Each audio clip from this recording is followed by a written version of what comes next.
considering the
Jason, can you switch off your camera?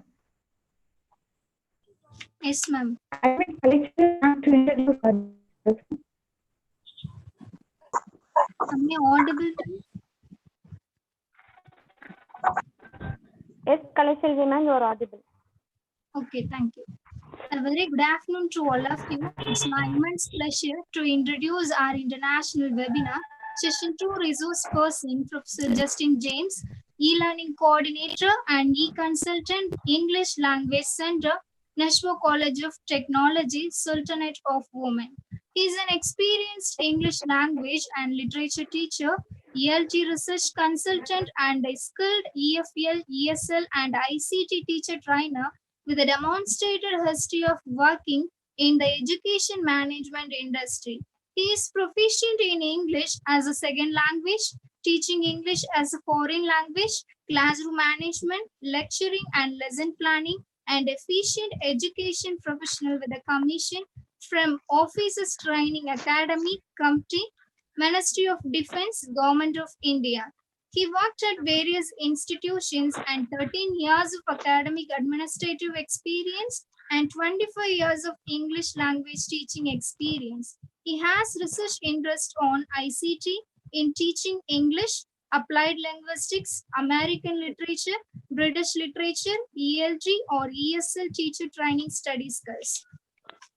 Recently, he has submitted his PhD thesis in applied linguistics on August 2019 to Bharathidasan University, Trichy. He has won many awards such as Best Researcher Paper Award 2020, Best Researcher Award 2019, and Best Teacher Award 2019 at English Language Center at Nizwa College of Technology. He got first rank at university level in MPhil. His current funded projects are foreign language anxiety and its impacts on the speaking skills of GFP students at ELC NCT from 2019 to 2020. Funded by the Research Council of Oman, and his another project is Successful Leadership Perception and its Reflections on Staff Performance and Student Outcomes from 2019 to 2020. Funded by the Research Council of Women, Government of the Sultanate of Oman. And he has presented many papers and delivered workshops in many international conferences. So with this brief introduction, I request our resource person, Professor Justin James, sir, to deliver his speech. Thank you. Good afternoon. Thank you very much for a nice introduction. So at the outset, I welcome all the participants and the organizers to this afternoon session. I wish you all an enjoyable webinar experience today. Let me first share my screen, then start my presentation. Can you make me the host and allow me to share the screen? So you can share directly. Yeah, okay now.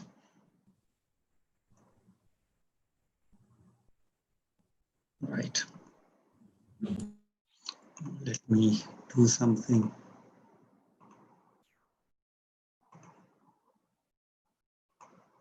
Right. Okay.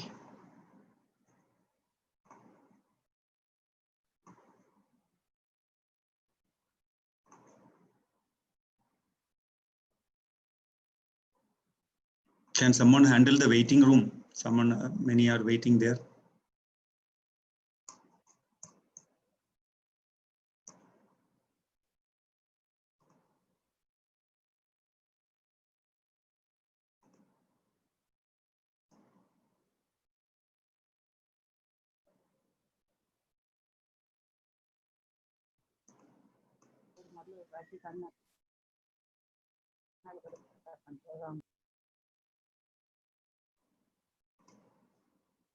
And disable the waiting room. It is coming onto my screen so that people can directly join.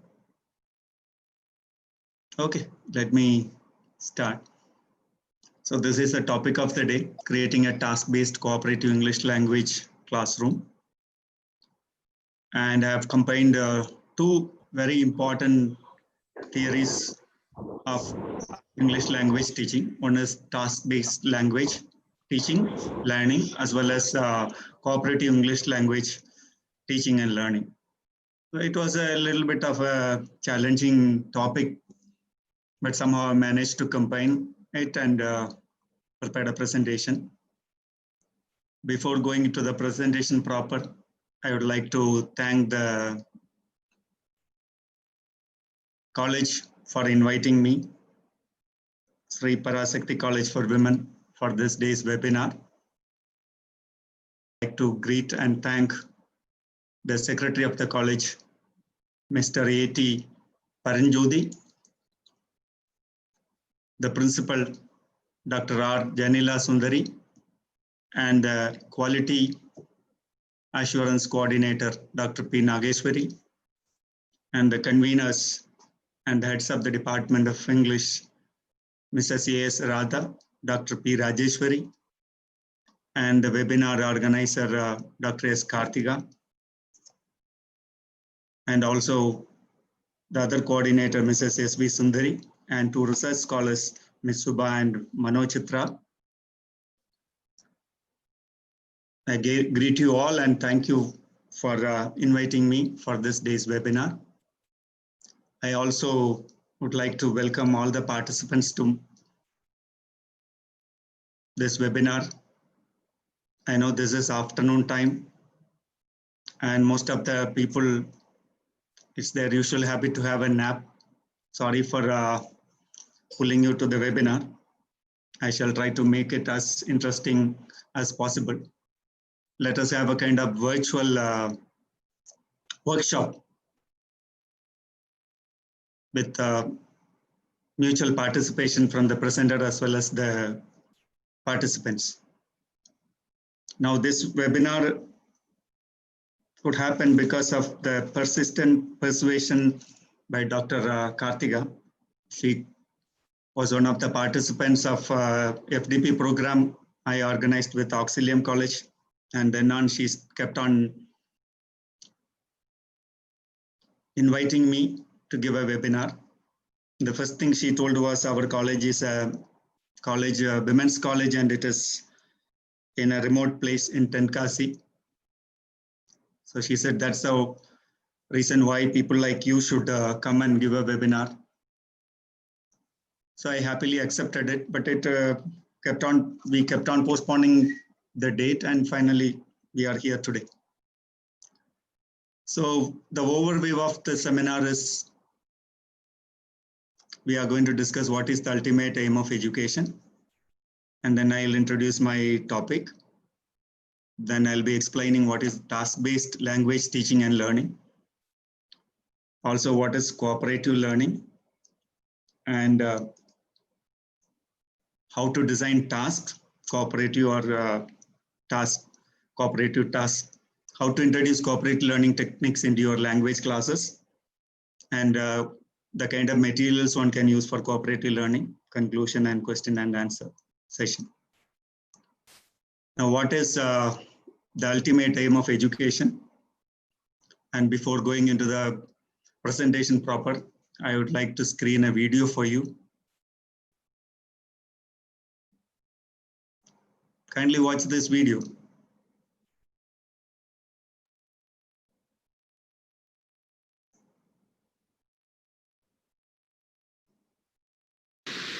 Essentially, education is basically about enlarging the horizons of human perception. But unfortunately today, slowly education has shifted into a mode where people believe is about enforcing information, heaps of information. Information is useful, is utility, it's useful in a certain way, but it's not going to make your life. It'll earn you a living. So right now, most of the education on the planet has become essentially a means to earn a living, not to enlarge your horizons. So here at Isha Home School, education is about enlarging your horizons. So this is not about giving them ready-made answers as information. This is to have an active intelligence which constantly searches and seeks and looks at everything in every possible way. Above all, to know the joy of wondering about life, not having ready-made answers for everything. Ready-made answers are religion. It's not life. And so the question everybody's going to ask you is, in this highly competitive world, are you saying that they'll come out non-competitive, or they will have such awareness that they'll make it become even more… their ability to deal with this world will be more precise? See, when you're competitive, suppose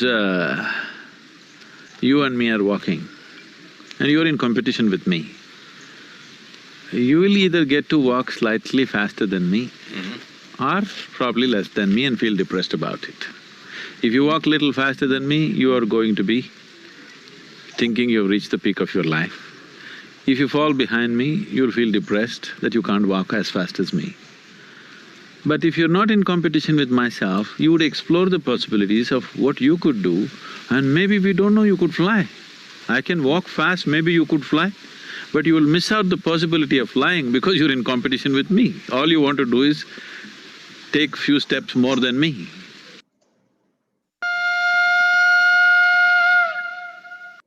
Beyond love, beyond words. People believe is about, you will either get to walk slightly faster than me or probably less than me and feel depressed about it. If you walk little faster than me, you are going to be thinking you've reached the peak of your life. If you fall behind me, you'll feel depressed that you can't walk as fast as me. But if you're not in competition with myself, you would explore the possibilities of what you could do, and maybe we don't know you could fly. I can walk fast, maybe you could fly, but you will miss out the possibility of flying because you're in competition with me. All you want to do is take few steps more than me.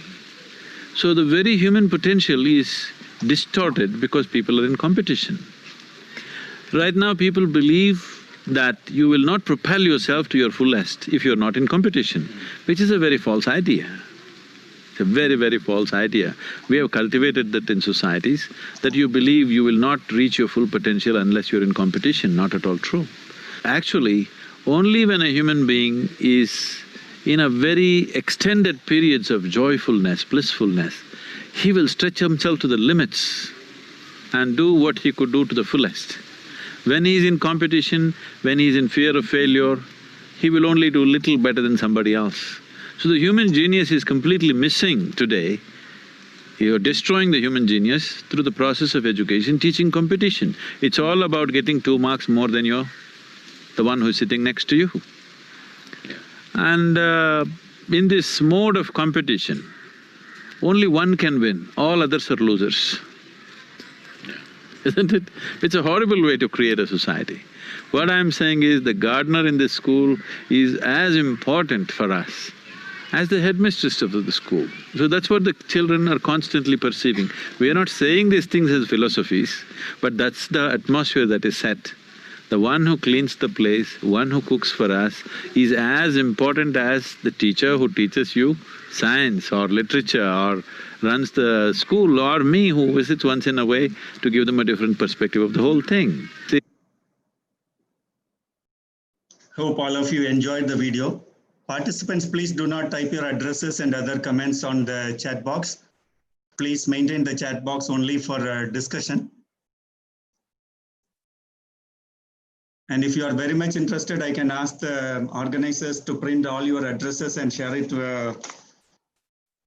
with you by email so that you can use it for your future, whatever purposes you are doing this for. Right. Now, so what do you think of the video? Do you agree with him? You can type your responses on the chat box. As I told you, this is going to be an interactive session. So do you differ with his idea? Do you agree with him? If you are agreeing with him, why are you agreeing with him? Or you have an alternate idea about education?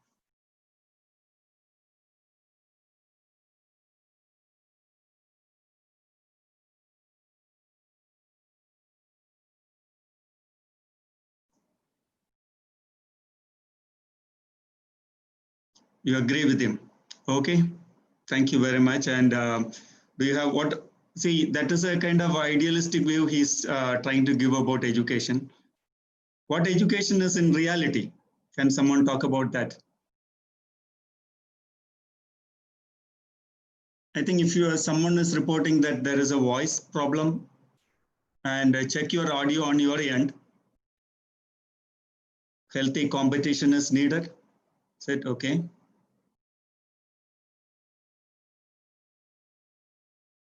Sasha, ultimate aim of education is to bring in all-round development of a child. Okay, that's correct. Do our education system ensure that all-round development of students? It's a business. System should change.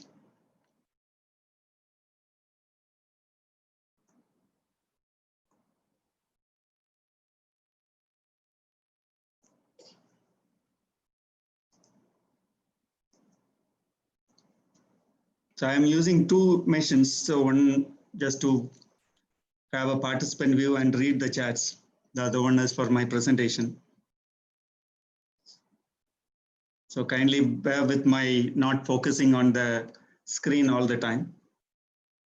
The educational aim of education is to allow student to think for himself or herself. Nalini, yeah, that's a very good interpretation. Gurukul system should be also included in the present system. Okay. So whatever may be the reason for educating our children, what I see as a pragmatic purpose of education is to get our children an opportunity to find a job, find a way to earn money, and make a living. So all other purpose are secondary when it comes to living is concerned, when it comes to making a life out of education. Now let us move on to the next part of it, the role of teacher training. So most of us become teacher.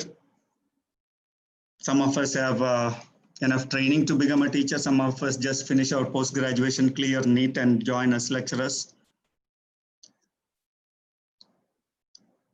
What do you think really the role of training, teacher training? Is it something that need to be pursued continuously throughout our teaching career? Or is it a one-time preparation to become a teacher and then next 3 or 4 decades you go without any, updating or training? And N.S. Prabhu is one of the very important and pioneer of English language teaching techniques in the country. He feels that teacher training is not a one-time preparation for a career-long job, but a career-long process of professional growth from practicing the profession. So once you are practicing the profession of teaching, it is a lifelong process. You get trained each and every day. That is the kind of idea he is propagating. I think we all can agree with this. Now, at the same time, there are some paradox, contrast. So mostly what happens is that teaching takes place in an educational system. So no one is allowed or permitted to have an educational system outside their educational institution. Participants, please do not type your addresses and other details. This is only, please, till the end of the session, use only for chat inbox, use only for discussion. I told you this is going to be a virtual workshop. I want all the participants to actively participate in this. Okay, so we have education in an educational institutional scenario. So nothing happens outside an educational institution because there is a focus, there is a target, that is to get an employment, a certification, which will ultimately get you an employment. But the educational system is unable to maintain constant relationship between the certificate given and the ability of the students. So if a certificate, or if a student is getting a certificate, it automatically means that what is certified in the certificate should be there in reality. The student should have enough ability to hold the certificate, and the certificate should get validity from the ability of the student. But what is happening, it is not happening that way. Certificate has no connection with the real ability of the student. As a result, what is happening is that the employers are not looking for the certificates. They are looking for talents, and they conduct their own examination or a selection system or selection procedure to offer employment. Now, what has happened ultimately? So the educational system has also rejected any reform. So they think that, teaching and certification is the only job of the institutions or the educational provider, but not ensuring the quality. This is also a concern expressed by Dr. N.S. Prabhu. So in his article, Alternate Strategies in Educational Reforms. Now look at these three questions. If you have answers for these three questions, please look at it, and you can give the answer in the chat inbox.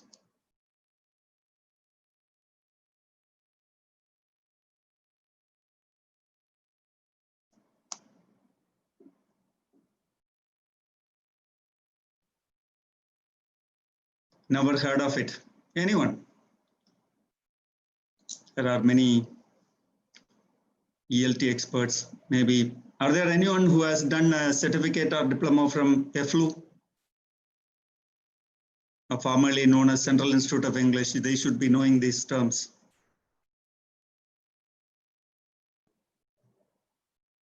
Okay, Bangalore project is a project which was started in 1970s by Professor N.S. Prabhu and 5 others in order to experiment a new method of teaching a language, especially teaching English. Very good, Jayashree Prem Kumar, yes, task-based language learning. Okay, the pioneer of Bangalore project, as I just mentioned, Dr. N.S. Prabhu. And what is TBL, TBI, and TBL? Task-based language teaching, or task-based language instruction, or task-based learning. All these things are same. Okay, so learner, yeah, it is something to do with learner attention and engaging this learner in tasks. Now, task-based language learning has its origins in the community just before they coined the term TBLT. It was CLT, Communicative Language Teaching. Then they adopted the new task-based language learning as a kind of rebel against grammar translation method. And they moved to, task-based learning in order to give learners a chance to understand the meaning of what they are learning. So it was a meaning-based language learning technique.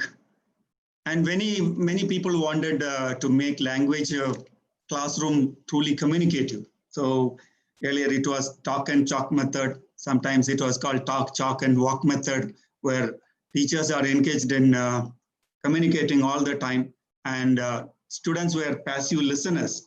They were passively listening to whatever information or language input given by the teacher.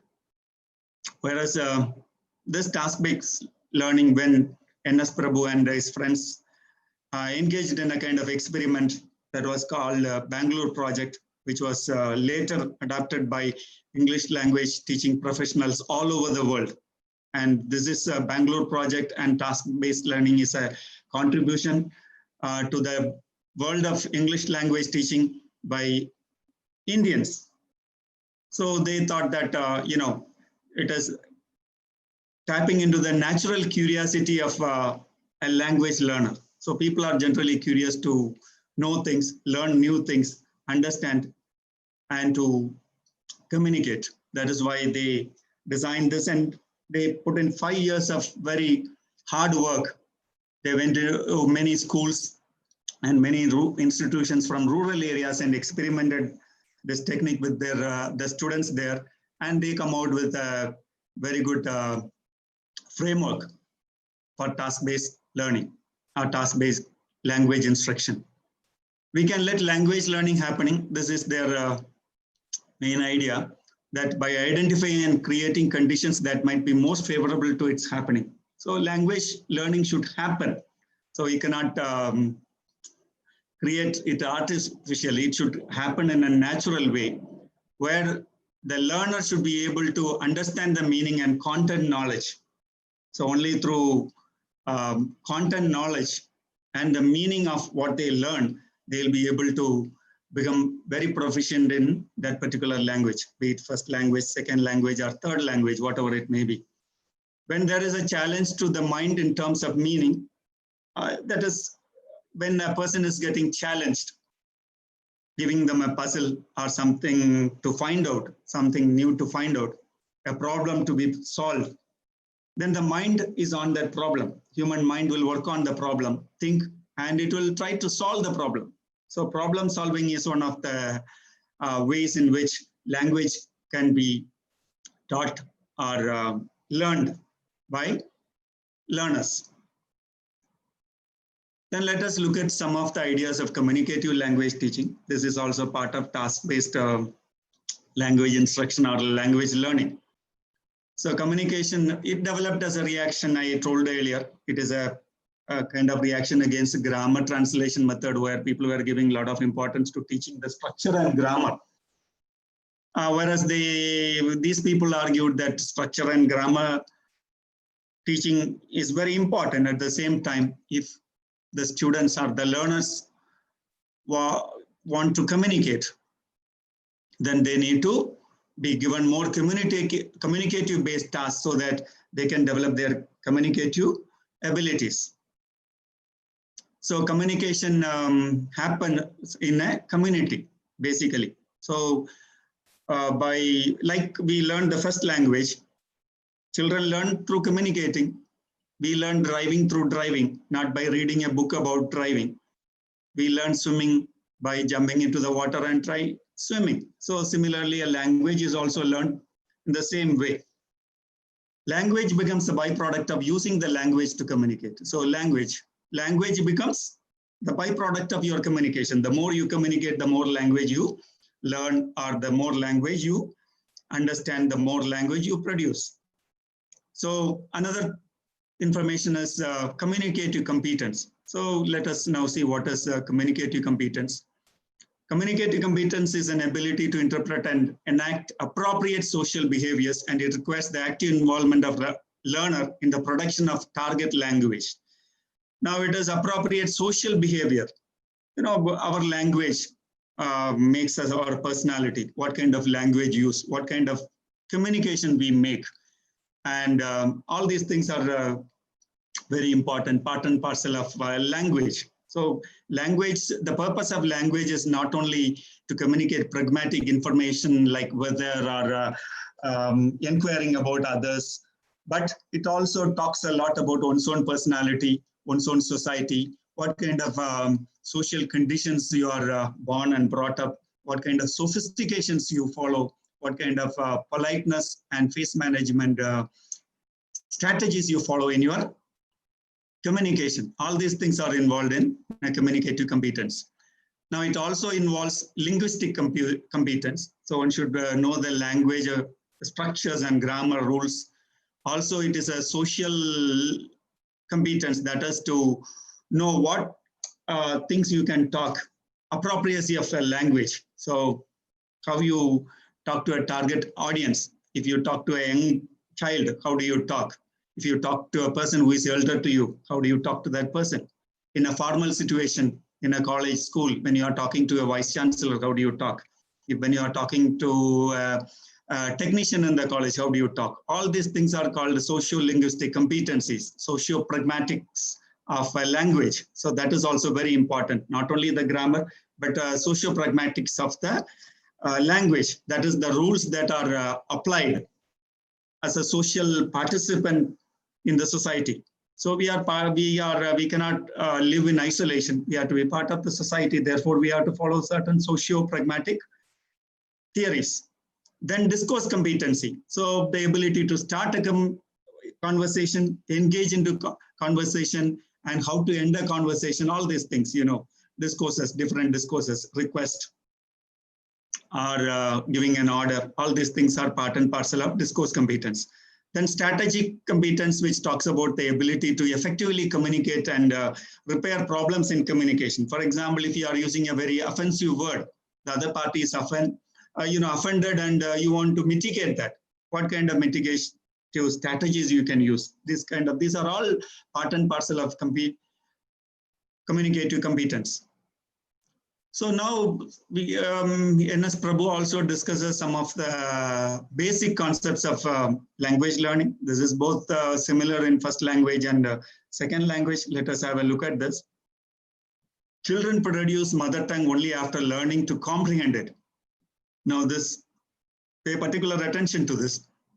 A child which is born, it is not going to speak any language in matter of weeks or days or months. It takes minimum a year to utter few words, at least to call amma, appa, something like this. So what is happening before the child produces the language? So it is listening and comprehending what is happening around him or her and acquiring knowledge of the language. So similar way, adults to learn a second language. For adult, as mother tongue is a new language for the child,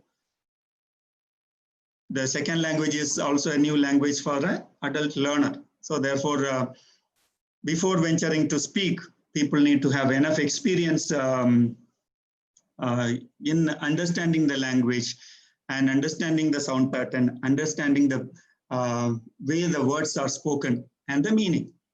So the only way to enable adults to speak in a second language is to go on increasing their effort at understanding what is being said. So comprehension, initially comprehension is very, very important. Comprehending what is being said, what you listen, or what you read at a later stage.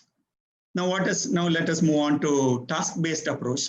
So let us have a clear understanding of what is task-based approach. Offers an alternative language teaching methodology for teachers. So there is no predetermination of what kind of language exercise that is going to happen in such a situation. They are going to present only the task. Depends on the learners, how they are going to take it forward and use communication. So there are many stages in a communicative task-based language teaching or learning. Let us look at it. So there are three types of tasks they suggest. Information gap activity, gap filling. You give a kind of listening exercise. You allow the listener, the learner to listen to a recording of 2 minutes, then give a worksheet and ask him to fill in the information. So he listens to the talk or a conversation or a monologue and fills in the application. this is one basic exercise where they get to comprehend things and fill in the information. It need not be interpretive. It can be just transferring what they listen from the recording. Second one is a little bit higher order activity, that is reasoning gap activity, which involves deriving some new information from the given information. I shall demonstrate all these three types through the examples and the exercises we are going to do at the later stage.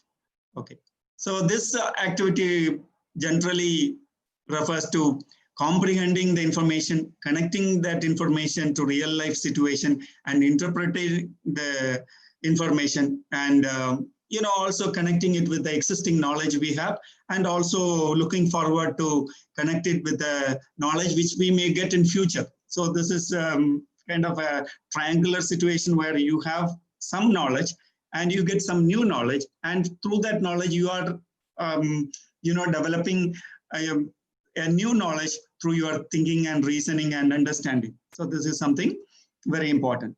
Then opinion gap activity involves identifying and articulating personal opinions, preferences, and feelings. So we are social beings, we are political beings, and we have a lot of situations to handle in our day-to-day life. We may have to handle interpersonal relationship. We may have to handle formal relationship in your workplace, and you may have to handle business situations when you go for shopping. You may have to handle political issues or political situations. You may have to confront religious issues. So as human beings, as part of being a part of the society, it is important to handle all these situations. And in some places you can invest your feelings. Some places you have to be very pragmatic, very practical. Some places you have to be formal. Some places you can be emotional. So all these things are developed according to the need of the situation. So that is how the opinion gap this is a kind of a more creative language learning technique where you are formulating your own arguments and opinions depending on the situation and depending on the need. It is mostly need-based exercise on a particular language. Now look at this. There is an assumption that, task-based language teaching or learning is, you not only learn from a teacher, where you learn from your own peer and classmates who are actively involved in the part. If you look at the picture, you can see, you can identify the teacher, isn't it? This is a teacher sitting, whereas the focus is on a student trying to explain a situation. So where problem solution, solving a problem is given more importance, where students are expressing their views freely without any fear of finding fault or without any shyness or without any anxiety. So anxiety is learning, second language learning anxiety is one of the very important areas a teacher has to handle. So how a student is allowed to communicate, look at her posts and the attention she is gaining from others. So therefore, the attention is diverted from the teacher to a learner. So this is partly a cooperative learning exercise. This picture I have taken from Google in order to highlight the importance of having an active classroom where students get more chances of communication so that they develop their language abilities. Now in a task-based learning environment, what happened is, these are the task cycles we have to follow. So these are the steps. You must introduce a task, giving a pre-task information, then introduce the task, then students plan and execute the task, then they report the task, whatever task outcome, if they have completed, then the analysis of the task, how successful they have done it, what are the language components they have learned, or the language components they have acquired, and what are the content they have learned. So this is language is not only learned in isolation, but the content is part of learning language because it has direct connection with job performance. Unless you are, for example, an engineering student, If he speaks grammatically correct English, excellent English, very communicative, that doesn't help him much unless it is connected, related to his subject knowledge. If it is a rocket scientist, he has to know a lot about rocket scientists also. Content learning is also important. So the language is a tool where this particular tool is used by learners in higher education in order to learn other subjects.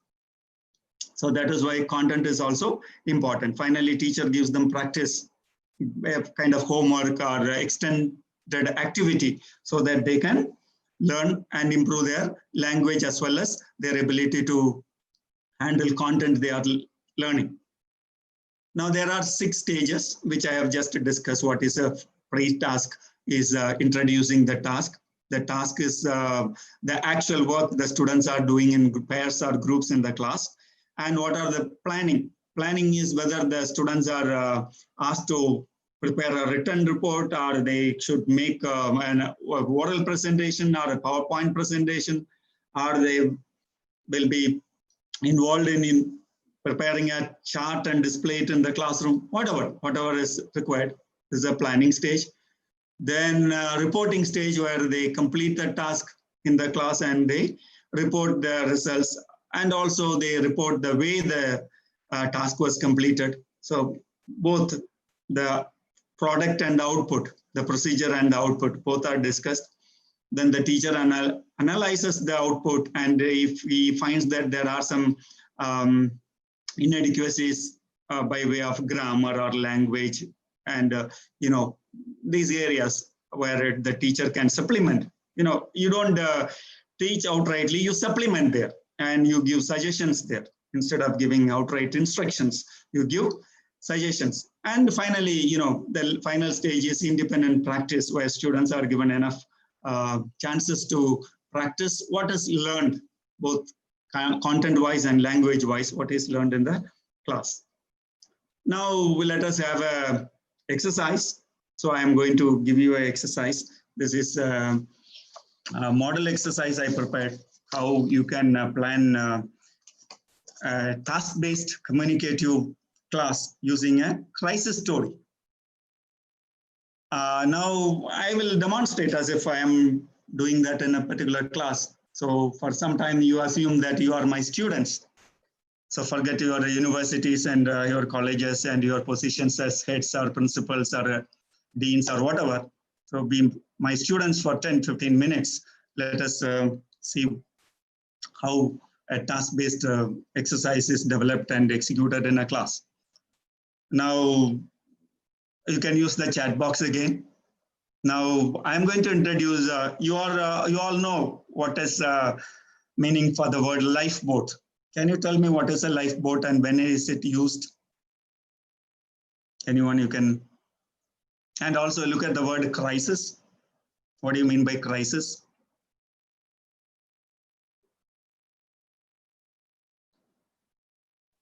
Take a minute time, no issues. Meanwhile, others can read. Yeah, please give your answers. Yeah, crisis is a problem which needs, to save people. When do you use a lifeboat? Why do you find a lifeboat? This is a kind of free task, tapping on the existing knowledge of a student. Very good. Nahila has given the answer. A small boat kept on the ship for use in emergency. Excellent. Yeah, that is a lifeboat in case of something happens to the ship. And so if the ship is sinking, is it a crisis? Yeah, for rescuing people. Okay. The size of lifeboats will be very small. They can accommodate less than half a dozen people, or some boats maximum a dozen people, isn't it? Yeah, for rescuing. So a sinking ship, it is a crisis, isn't it? So, okay. So now you know what story I am going to give you. So it's a Yeah, recall the movie Titanic. Very good. That is how, knowledge is developed. So no student is coming to a class empty-headed. They'll have some knowledge related to what you are going to talk, what you are going to discuss. So first and foremost important thing here for a language teacher is to tap into the existing knowledge the students have. Okay. So crisis need to be solved, isn't it? So now I'm going to give you a crisis story. Now you can read what is the task. Can you read the task? So read the crisis story titled Lifeboat and analyze it and decide on the two people who are to be removed from the lifeboat. So there are 7 people, and also focus on the uses of tenses. What are the tenses used in the story? Then you have to, we can't divide the participants in groups. Just assume you as a group, then read the story and select 2 people. There are 7 people on the boat. The boat has got the capacity for only 5 people. And you have to remove 2 people, then only the other 5 can survive. And also at the report stage, you can tell us the person you have selected to be thrown out of the boat, the 2 persons. And also, they should also justify the reasons for allowing other 5 people to remain in the boat, not only removing 2, but also justifying why other 5 people should be there. Then next, analysis and practice is my job. Okay, let us see, go to the story. Now this is the instruction. Please read this. Then I'll give me 30 seconds I'll give you, then I'll play the story for you, display the story for you.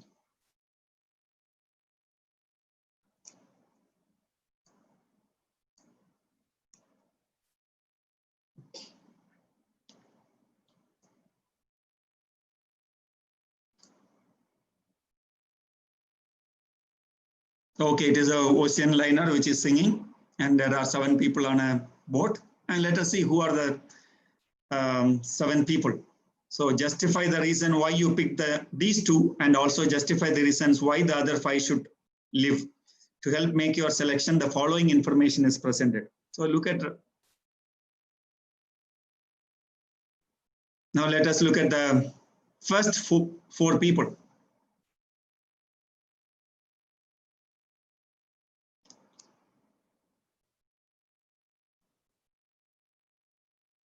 I'm not going to read. You have to read. It is partly an integration of skill also. So you get to read something in your class. Then you talk about it, then you write about it.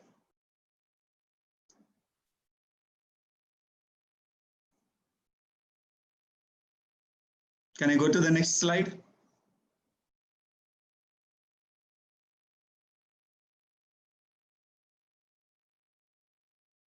Once you have done, you can say yes.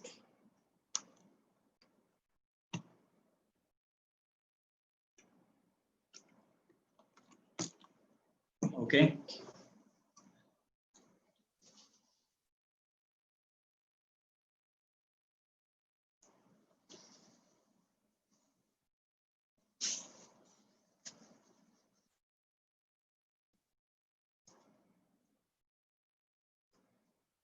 This is taken from article published on critical thinking by Vijay Singh, Dr. Vijay Singh Thakur.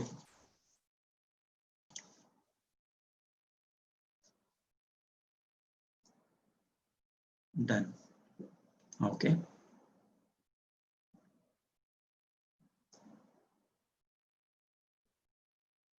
So have you decided on the people who are going to be thrown out? If anyone has decided, please let me know. You can type your choice.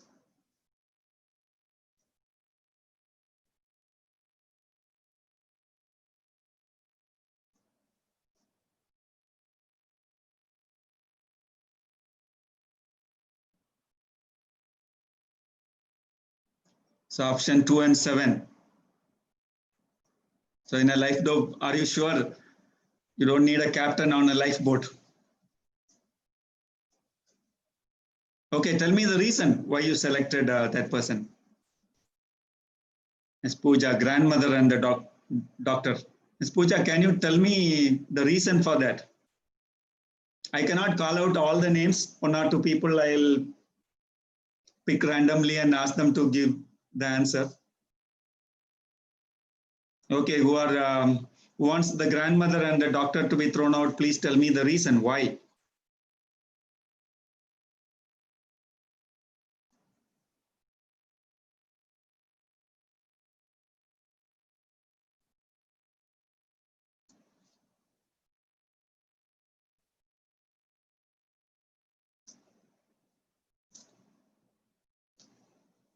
Now, what do you think will happen in a group when this story is given to the students in a group? Will there be a lot of communication? Will they communicate in their mother tongue or the second language? Maybe the combination of both, isn't it? As far as possible, it is important to encourage them to speak in English. I mean, if it is English is the second language, which they are learning. Okay, they have already lived half of their lives. Okay, Ms. Pooja, doctor is drug addicted and he can harm any people instead to save them. Okay, grandmother is too aged and doctor is the drug addict. Mr. Arya, will you take the care of the child? Grandmother has a 1-year-old child.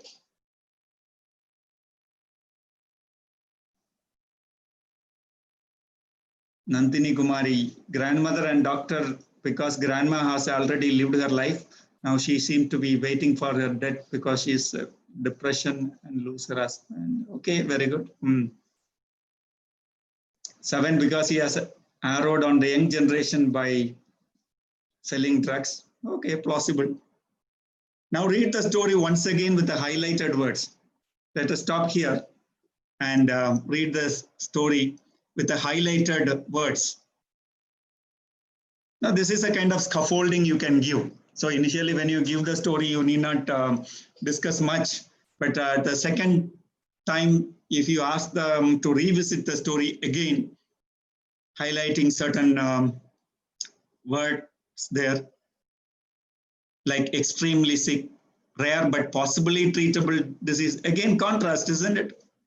Extremely sick but possibly treatable disease. What are the implications? If given good treatment, the child may survive, isn't it? Right. Then grandmother, she's in good health but depressed since the death of her husband. So, is it a justification? If somebody is distressed and depressed, do you throw them out? The captain, look at his age. 31 years old, and someone said in the beginning, captain need to be thrown out. And his wife is dead. So he has 10 children. So don't you have any consideration for all those 10 children? Can we take the one sick child and give it to him? It will become 10 plus 1, 11. And throw the grandmother out. Now, look at the number 4. Very interesting, isn't it? You know, like we tend to, be very judgmental in the society. The pregnant woman, maybe she's a prostitute. And look at the language used there. Heavy makeup and vulgar language, the language she speaks. I told language in social relations. The kind of language you speak determine the character you are. Seem to indicate the gossip is true.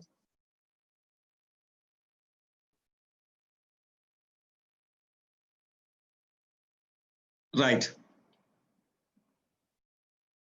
Now, scientist, one of the original developers of the atomic bomb, which was dropped during Second World War, lead to a cure for lung cancer.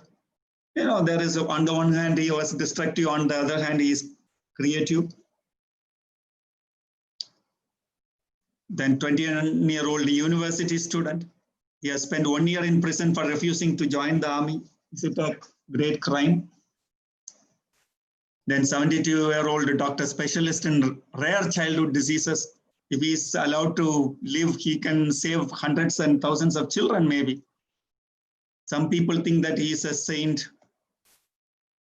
The police are investigating him, and there is a chance that he is selling drugs.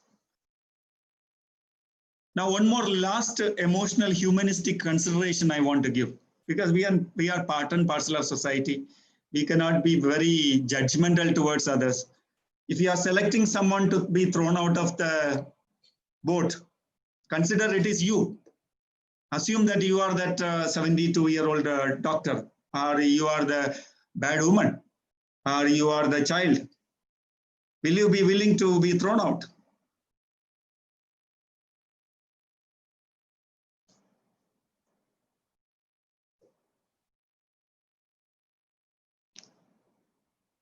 Yeah, that's a very good argument, Ms. Divya. All the characters has their own reasons to be survive and to be thrown out. Okay. My last question, can you find out any alternate method of solving this crisis? Anyone, quickly. Apply your critical thinking, higher order thinking skills, or out of box thinking.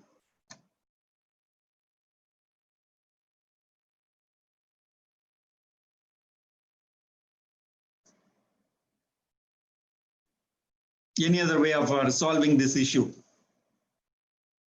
So problem solving is also very important.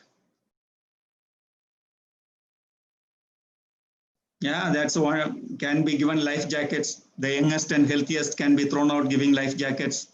Maybe some other ship will come and pick them up. Can you throw a lot? Can it be out of box thinking, or a critical thinking, or a way of, a consensus way of accepting to select two people whose our names come? Okay.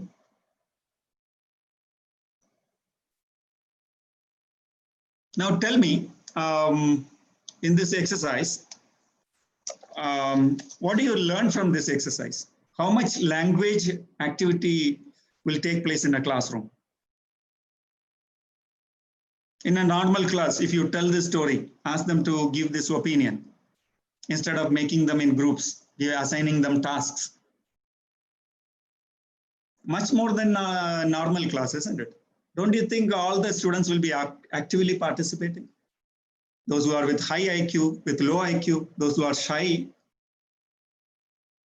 Yeah, it is very good to teach vocabulary. Also, this can be used to teach different tenses. All the tenses are used here almost: present, simple, continuous, perfect, past tense, present tense, and future tense. Also, you can discuss why a particular tense is used in that particular sentence. So it can enhance critical thinking. Basically, it is a communicative situation where you generate, also you generate a lot of communication. And teacher can analyze their answers. Like I have been giving scaffolding and also further questions, further information. By questioning, by providing more information, you can generate more communication in the class. This is what task-based learning is about. Then what is the practice? Yeah, empathy. Human emotions are also very important. Empathetically looking at and placing one's own self in others' shoes. See that you are in the boat and you are a 21-year-old person. You want to live, or you are 60-year-old, you are sick, but you don't want to die. The kind of situation, So kind of empathy, sympathy. Okay, right. Then what can be an extended activity, practice? You can ask your student to use Google browser and search for similar crisis stories. Analyze the tenses used in those crisis stories along the line of tenses they have learned. That is, grammatical structure they learn, and also arriving at a possible or plausible solution. So this is one of the ways in which a crisis story can be used. Now look at this. The teacher is not the only source of learning in a classroom. Do you all agree with me? When we are giving such an activity, do you think teacher is the only source? No. So it is a communicative approach.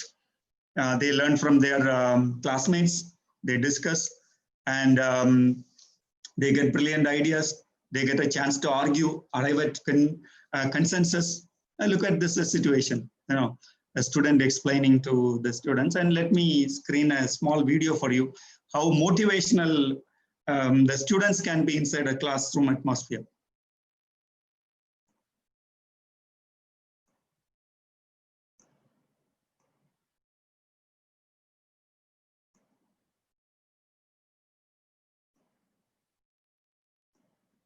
Best of luck, Sneha.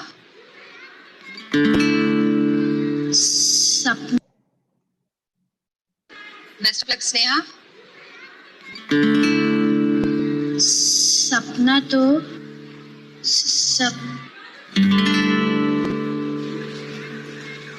Come on, Sneha, डर मत. तू best है, तू कर सकती है. Come on.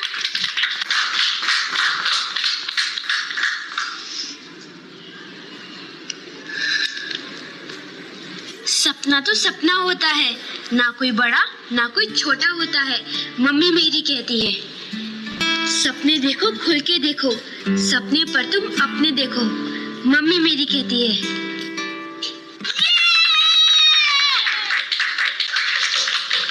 करण, आपकी बारी. Come on, Karan, all the best.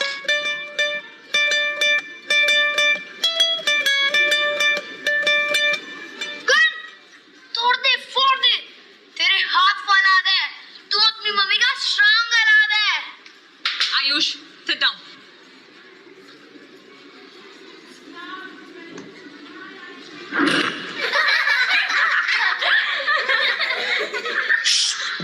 करण, तू हार मत मान. तू फिर से ट्राई कर. तू कर सकता है. Come on. Ayush, come here. I said come here. मैं हाथ ऊपर कर. दीवार की तरफ मुड़ जाओ. जाओ.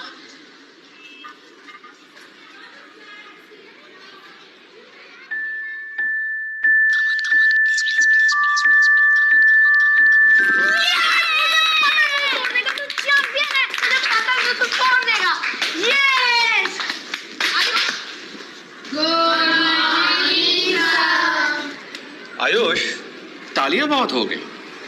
आपने अपनी मम्मी से क्या सीखा है, बताइए. सर, भरोसा करना. मम्मी कहती है कि अगर कोई भी अपना हौसला खो देता है तो उसका भरोसा बनना चाहिए. हौसला डबल हो जाता है.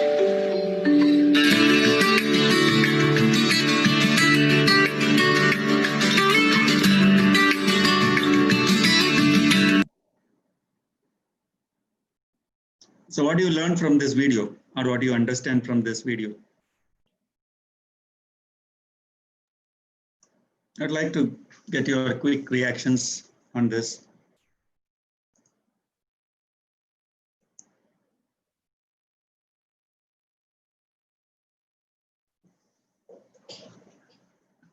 Yeah, learning is a process in which only, we shouldn't have a misunderstanding that teacher only has the capacity or the responsibility or the ability to educate or provide knowledge to others.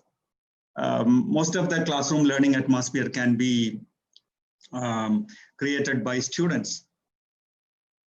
So giving motivation is also very important, and a teacher can motivate, and the fellow students also can motivate. That is also very important. It is part and parcel of the how we are going to plan our class and generate positive thoughts. Okay, childhood. What do you think about the reaction of the teacher?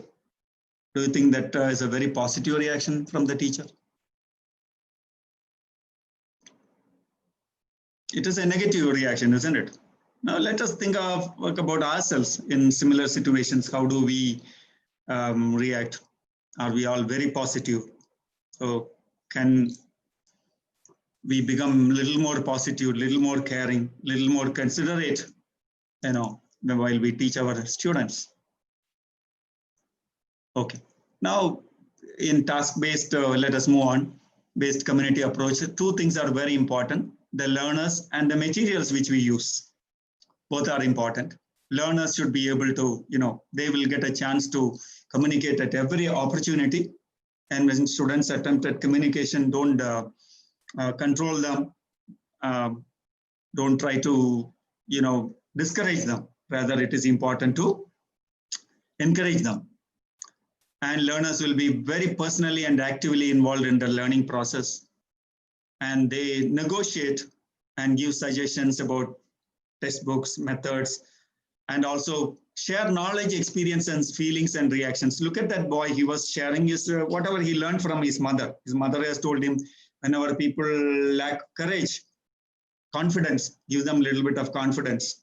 And he's applying his knowledge, his experience, and he's sharing the feelings and reactions, like he reads the feelings of others and is able to encourage. So live under uncertainty and take risk. Also, when you are making a decision, you take risk also. Sometimes your decisions may not be correct, but if you don't know how to take wrong decisions, you'll never make a right decision. That is also very important. So then learn from attempts at communication. They are not always communicating, they try to communicate. And in course of time, they'll learn from their attempts. And they seek guidance and accept correction from both teacher and classmates. See, the boy, especially the boy who is trying to break the bricks, he's seeking guidance. He is looking forward for some encouragement from the teacher and other student, but the boy is giving encouragement and he's able to, do the things, discuss problems and share solutions. So learning issues. Some students may be very shy to tell their learning issues, but when they share that with their classmates, they'll be able to find correct solutions. Find ways of remembering new language. Whatever new language they learn, they have to remember, then they use it, evaluate his or her performance and general progress. So continuously they will evaluate themselves. Okay, what is the kind of materials that are required to create a task-based or communicative basic classroom? We have to ask these questions. Are the materials likely to interest, challenge, and personally involve the learners? Look at the crisis story. Don't you think it is personally involved? It is, we are part and parcel of the society. We come across all these social, personalities. So we become interested in that. Do they build on and extend learners' experience and concepts about understanding? Are the objectives primarily communicative? What is the objective of my task? My task is to make my students talk, discuss, arrive at a consensus, argue, accept others, making a consensus by giving and taking. All these things happens. Also, do the materials provide good models of natural language use? What do you mean by natural language use? Not very artificial, formal kind of communication, not based on textbook prose-based communication, but day-to-day communication that is required to be used in a social situation. And do they offer choice in content, task, and methods of working? Do they encourage cooperation and sharing? If you apply all these questions to the exercise I given before, you will understand that all these things are there available in that. So are the materials presented in a way which allows learners to work independently? Yes, of course. Each one could think independently, work collaboratively, express his or her own choice and justify the choice. That's why I told in the beginning, you have to justify the choice you are making. What is cooperative learning? I think very quickly I'll move on to the theory, then give the other exercises. Cooperative learning is also a group activity where teacher is making students at the center stage of learning. Students are, divided into groups. And the cooperative learning concept says that, don't put all the brilliant students together and all slow learners in another group. Some schools do, they do that, isn't it? In order to enhance the result, they put all the brilliant students in A session and mediocre students in B session and the dullers in the C session, something like that. You shouldn't do that when you are making a group. It should be a mixed group. Then also cooperative learning involves understanding of the task and giving each individual certain task for them to fulfill and also to make them responsible for their own learning. Also, each student is responsible for their individual work separately. Also, he's responsible for the work collectively. Now look at this is one picture which depicts the joy of cooperative learning.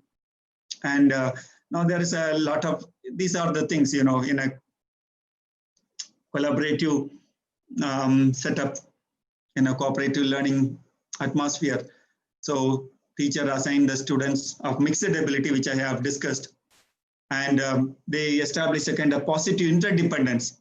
So they are not depending on this teacher, but they are depending on their fellow classmates, the persons who are in the group. Then teaching cooperative and social skills. So one way of, one great advantage of putting students together from different groups, different community, different caste, different language groups into one group is, this is a kind of miniature society we create inside the classroom, which reflect the society outside. So outside you don't have only one heterogeneous group, but, homogeneous group, but you have different people. So it is also very important. And ensuring individual accountability, also helping in the process by providing more information. Now, what are the things happening? They share ideas, they collaborate, they discuss, they work in a community. Community means a kind of building up a kind of group or relationship. That is also very important. Then interaction between the students and brainstorm. They discuss the ideas and they come out with the correct solution. This is also other aspects of cooperative learning.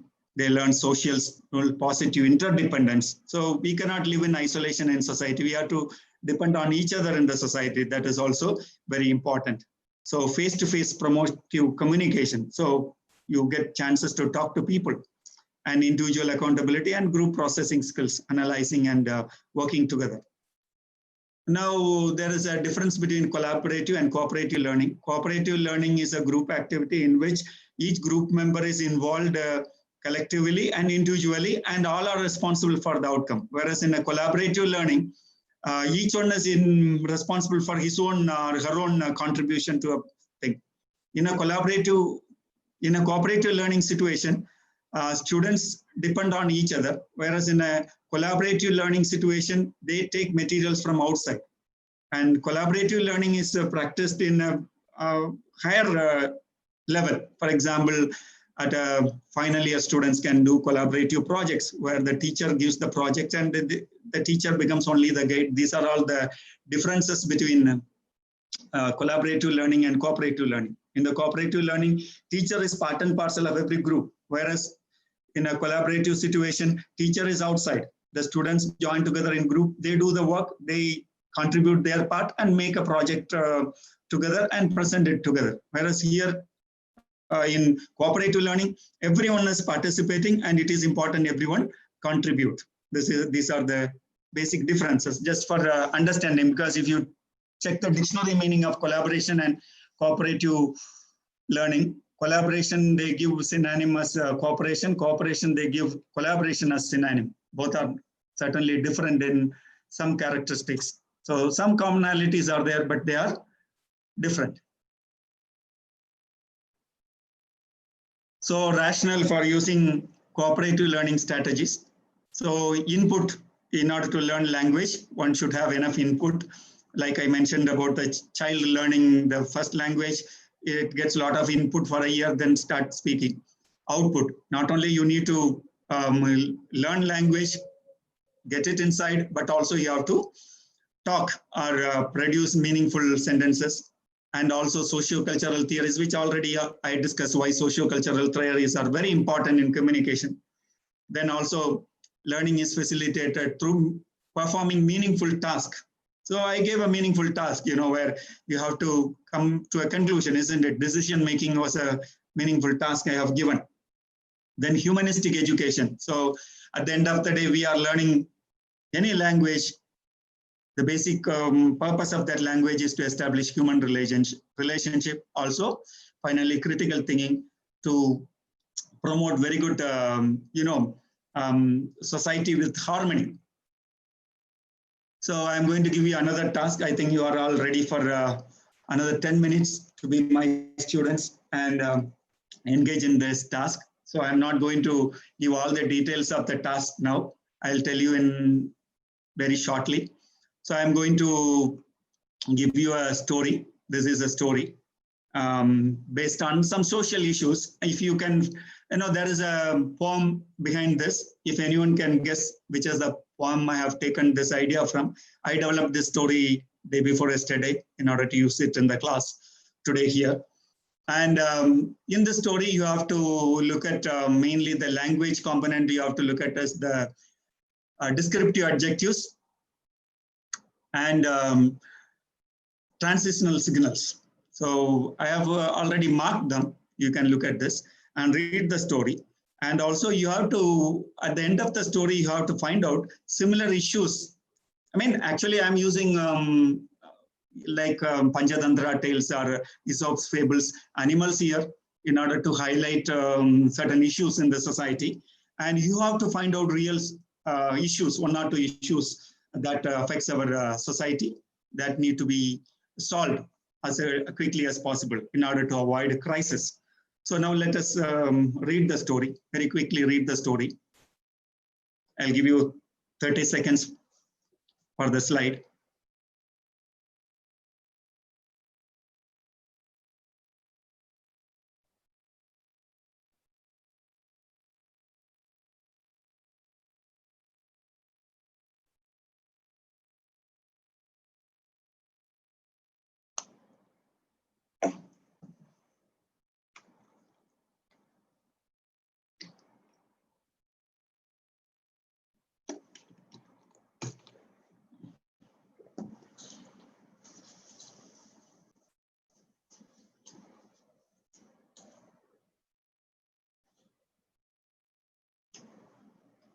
Okay, shall I go to the next one?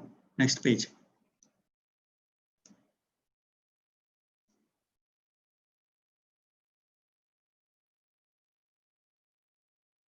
Thank you very much for your comments. Please reserve your comments for the end of the session.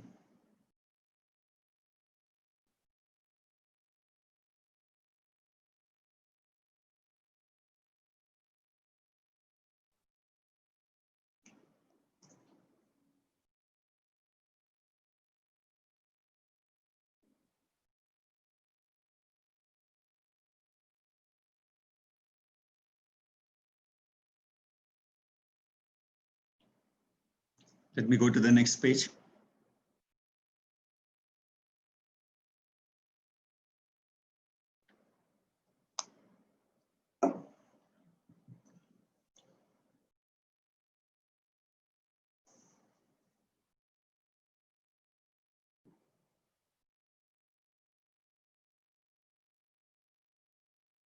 Yeah, someone has counted, Sri has counted the adjectives, 16 plus. Okay, you have some more to come.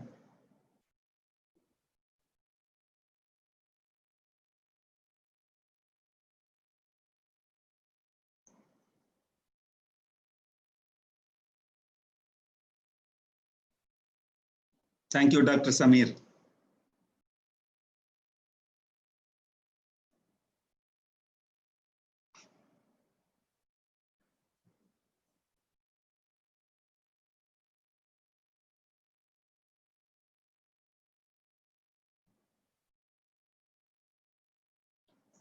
Okay, I talked about adjectives, isn't it? So you can use this to teach adjectives to the students. Tell them what is a role played by adjectives in a particular, why do we use adjectives? What are the kind of adjectives we use? How these adjectives fit into the developing of a story. This can be very, you can remove these adjectives. This will become a very didactic passage without much life into it. So actually the story or this passage or whatever, thing gets some sort of life through the adjectives. And also time order signal words are used, once upon a time, then again later, following the alert. Why do we use transition signals? So we have to teach them how transition signals play an important role in connecting the previous point and the later points which are narrated. This will help them to develop writing essays also. So that is also very important. Okay, thank you.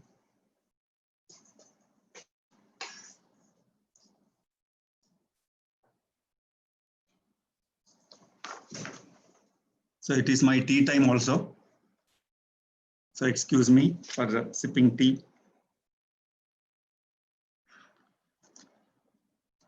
Right now, so this is the way, you don't teach the grammar or language structure in isolation. You teach this along with the content which you are using. Now, can you relate this to any of the political situation in our country? Here we are using only this discussion for academic purposes, and don't think that this has nothing to do with my political affiliations or my beliefs or my religion, nothing. Just as academics, we have to discuss what is happening in our society, the issues, and can you tell me some of the issues? It is a kind of analogy I have used. Can you give me some of the issues that are very important in our society? We have to resolve, discuss, find solutions.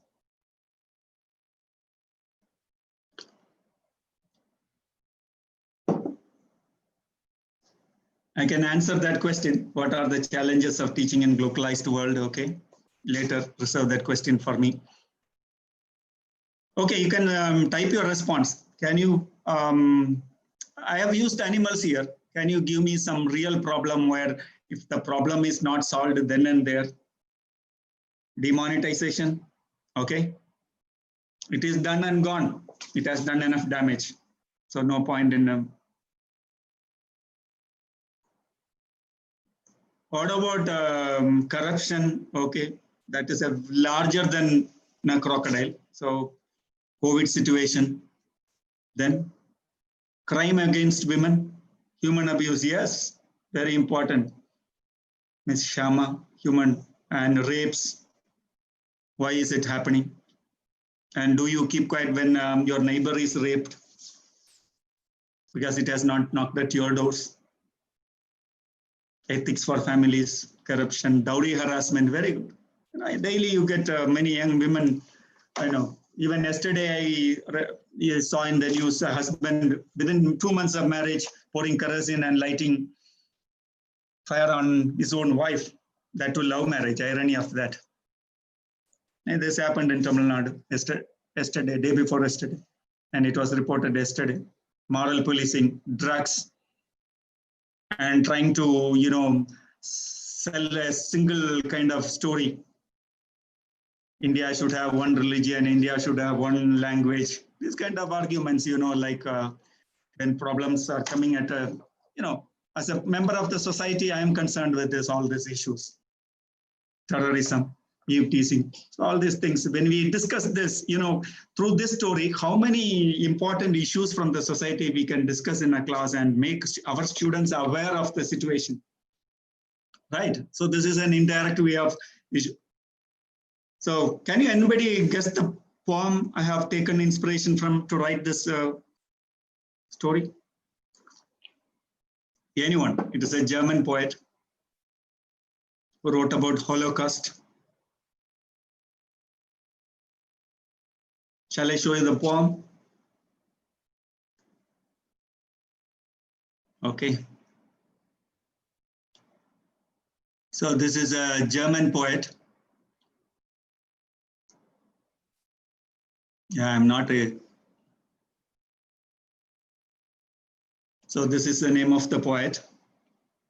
First they came for the communist and I did not speak out because I was not a communist. Then they came for the socialist and I did not speak out because I was not a socialist. Then they came for the trade unionist and I did not speak out because I was not a trade unionist. Then they came for the Jews and I did not speak out because I was not a Jew.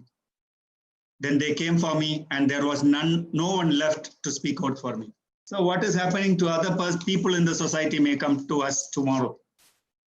So or day after tomorrow. So one has to be very kind and considerate in the society. These are the value-based education we can inculcate through a language classroom. Now let us move to the third one. This is an exercise given to you. I mean, we have done 2 exercises in the class, how a task and meaningful task can be developed in a classroom. If I am exceeding a little bit of a time limit, please, if someone has some urgent work, you can quietly leave. Don't put a lesson on maintaining punctuality. I know what is punctuality and I can maintain that, but in this situation where with a lot of preparation and a lot of things to discuss, time management is quite a challenge. So those who are hard pressed part time, you can quietly leave. Thank you for attending the session. And this one, I am going to play a video. It is in Tamil. I can discuss the issues also based on a social issue, the new education policy. Do you consider this as a very serious social issue? How many of you, what do you think about it?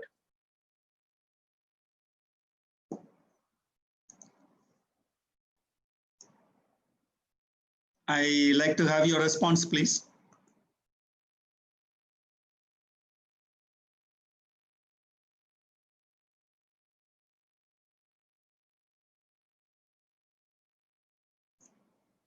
Yeah, someone is writing a lot. Yeah, I'll come back to that.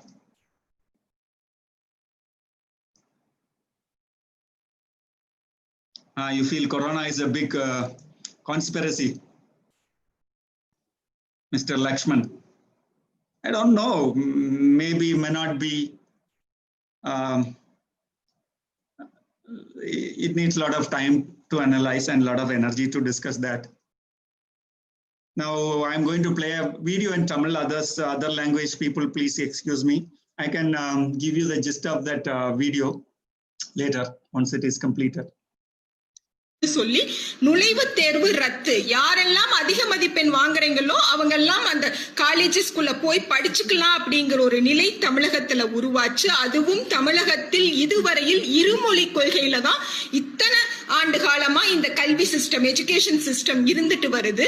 இன்னைக்கு 3 வயசு குழந்தை 3 மொழி படிக்கணும் அப்படின்னு சொல்லி இந்த புதிய கல்வியில சொல்றதுனால இது ஏதோ மிகப்பெரிய ஒரு மாற்றத்தை உண்டாக்க போகுது, மிகப்பெரிய ஒரு எழுச்சியை உண்டாக்க போகுதுன்னு சில அதிமேதாவிகள் சொல்லிட்டு இருக்காங்க. ஒரு விஷயங்க, இன்னைக்கு இந்தியால இருக்கக்கூடிய மிகச்சிறந்த 100 பொறியியல் கல்லூரிகள்ல தமிழ்நாட்டுல 22 இருக்கு. அதுவே குஜராத்ல வெறும் 5 தான் இருக்கு.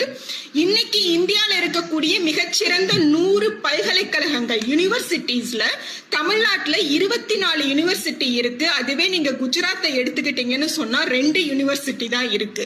இந்த 2 கருத்தை மட்டும் நான் உதாரணத்துக்கு இங்க வைக்கிறேன். இவ்வளோ 22 மிகச்சிறந்த பொறியியல் கல்லூரிகளிலும் 24 யூனிவர்சிட்டியிலையும் பாடம் நடத்துறவங்க, அதை நிர்வகிக்கிறவங்க எல்லாம் இருமொழி கொள்கையில படிச்சு, இன்னும் சொல்லணும்னா தமிழை அடிப்படை பாடமாக கொண்டு படித்து வந்தவர்களால தான் இந்த ஒரு சாதனை சாத்தியமாயிருக்கு அப்படிங்கிற ஒரு கருத்தை இந்த நேரத்துல ஆணித்தரமா நாம நம்மளுடைய மனதில் வச்சுக்கணும். அடுத்தது 3வது 5வது 8வதுக்கே பப்ளிக் எக்ஸாம்னு சொன்னா ஒரு பையன் 3வதுல ஃபெயில் ஆகி சப்போஸ் 5வதுலயும் ஃபெயில் ஆயிட்டானா அவனே ஆட்டோமேட்டிக்கா தான் ஒரு தகுதியற்றவன், படிப்பு தனக்கு வராது அப்படிங்கிற ஒரு எண்ணத்துக்குள்ள போயிட மாட்டானுங்களா? அவன் வளர்ந்து ஒரு 10 வயசுக்குள்ளாகவே அவன் ஒரு தகுதியற்றவன் அப்படிங்கிற ஒரு எண்ணத்தை விதைக்கிறது தான் இந்த புதிய கல்வி கொள்கையோட நோக்கமா? ஒரு 15 வயசுல ஒரு 16 வயசுல ஃபெயில் ஆனா கூட அவனுக்கு ஏதோ ஒரு மெச்சூரிட்டி வந்திருக்கும், அவனை தேத்தி நம்ம மேல கொண்டு வந்துட முடியும். ஒரு 5 வயசுல ஒரு 10 வயசுல ஒரு பையன் ஃபெயில் ஆயிட்டான் பப்ளிக் எக்ஸாம் அப்படின்னா அவனுடைய சுற்றம் அவனை எப்படி கேலிக்கு உள்ளாக்கும், அவனுடைய வாழ்க்கையை எப்படிங்க மீட்டு கொண்டு வருவோம்? திரும்ப திரும்ப அவங்க அப்பா என்ன வேலை செஞ்சாங்க, அவங்க தாத்தா என்ன வேலை செஞ்சாங்களோ அந்த வேலைக்கே அனுப்பிட்டு மெடிக்கல் சீட், என்ஜினியரிங் சீட்ல எல்லாம் நாங்க இப்ப இருக்கோம்ல, அதையெல்லாம் தடுப்பதற்கான அடிப்படை திட்டமாகத்தான் இந்த புதிய கல்விக் கொள்கை திட்டம் தெரிகிறது. நன்றி. Okay, I shall translate, I shall give the gist of the video. Before that, look at the language politics. When I played a video in Hindi, no one was asking for English or translation. When I played a video in Tamil, and everyone is interested in having it in English. It's fine. Okay, I told you it is in Tamil in the beginning, and also told you that I'll give you the gist of that. These are the kinds of videos which are circulated based on somebody supporting new education policy, somebody opposing education policy. She is having a lot of negative opinion about the new education policy, and she says that there is a problem between conducting entrance exam for admissions, and earlier there are +2 marks were used for conducting giving admission for professional courses. Now they are having +2 marks, then after that they have to take an entrance examination. She says it is unfair.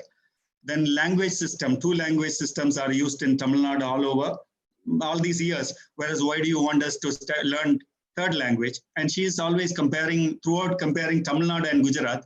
And are there only 2 states in the country? There are many other states in the country, and these kind of comparisons are not very pragmatic.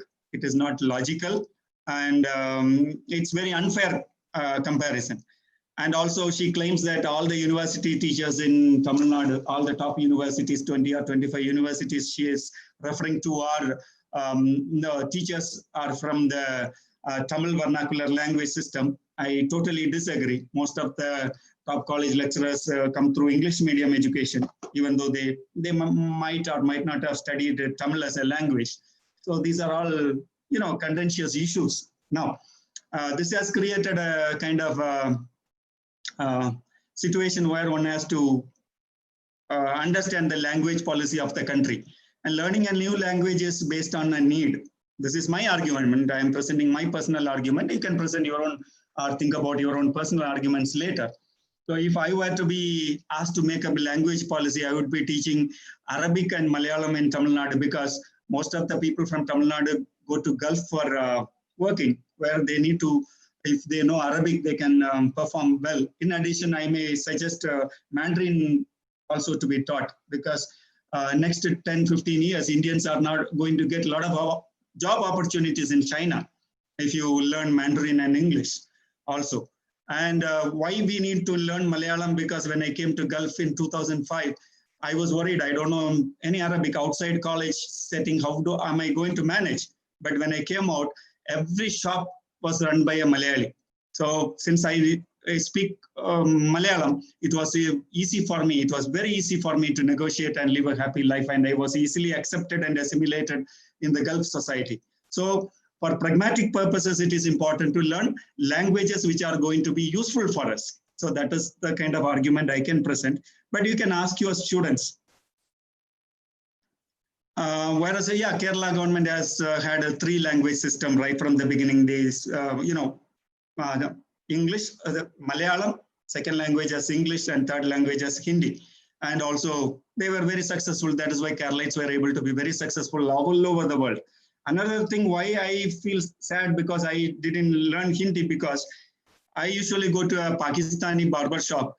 Always they make fun of me not knowing Hindi. So I used to speak to them in a little bit of Urdu, I know, but they make fun of me. Are you an Indian? Why don't you speak in Hindi? So I have no answer for this. And I didn't decide on learning this particular language itself. Now let us come to the task. How are you going to develop this task for discussion in the classroom? You try this exercise in your with your students.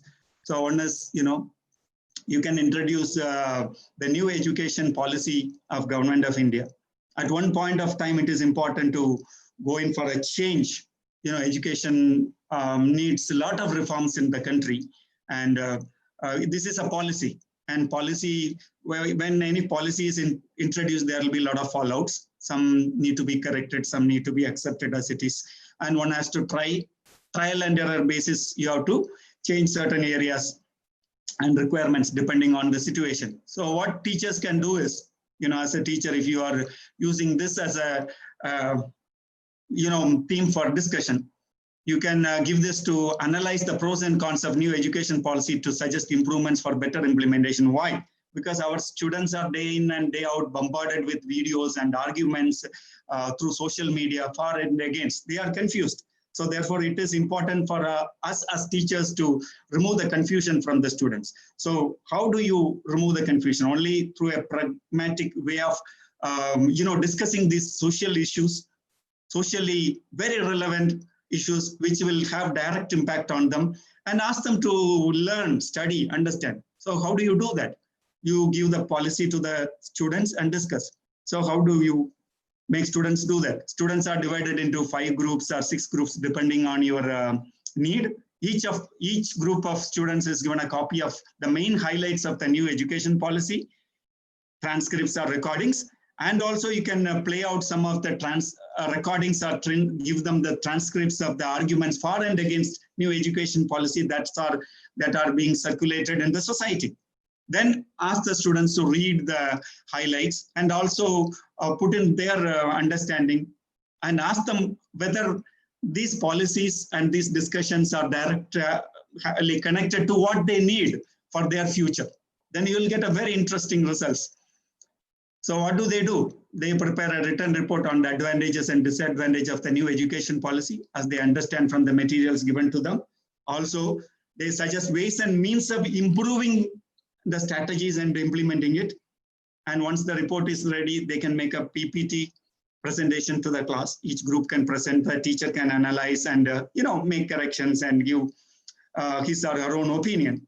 Also, finally, the class together, you can select one leader from each group, put them in one group and ask them to prepare a newspaper report, analytical report, article based on their analysis and understanding of the policy itself. And this will help the other people reading this. Once you analyze, understand, discuss this policy in a classroom atmosphere, in an academic atmosphere where people who are directly affected by this policy, they come out with certain suggestions and solutions and recommendations. When those things are published in the newspaper, it will hold more value and people will understand it better. And it will also help the policymakers to implement it in a better way. This is how we have to resolve problems in the society. So not only you are giving language training, but also you train them in content, and also you make them socially very responsible people. Now, I have come to the end of the presentation. This is one of the basic book I have discussed in my presentation, Perceptions of Language Pedagogy. This particular book has more than 25 articles. Dr. Prabhu has published over a period of 25 to 30 years. And it was well edited by Dr. Geeta Durayrajan. I think she is from IFLU. And also, other books I have consulted are from RELC, Regional English Language Portfolio Series from Singapore.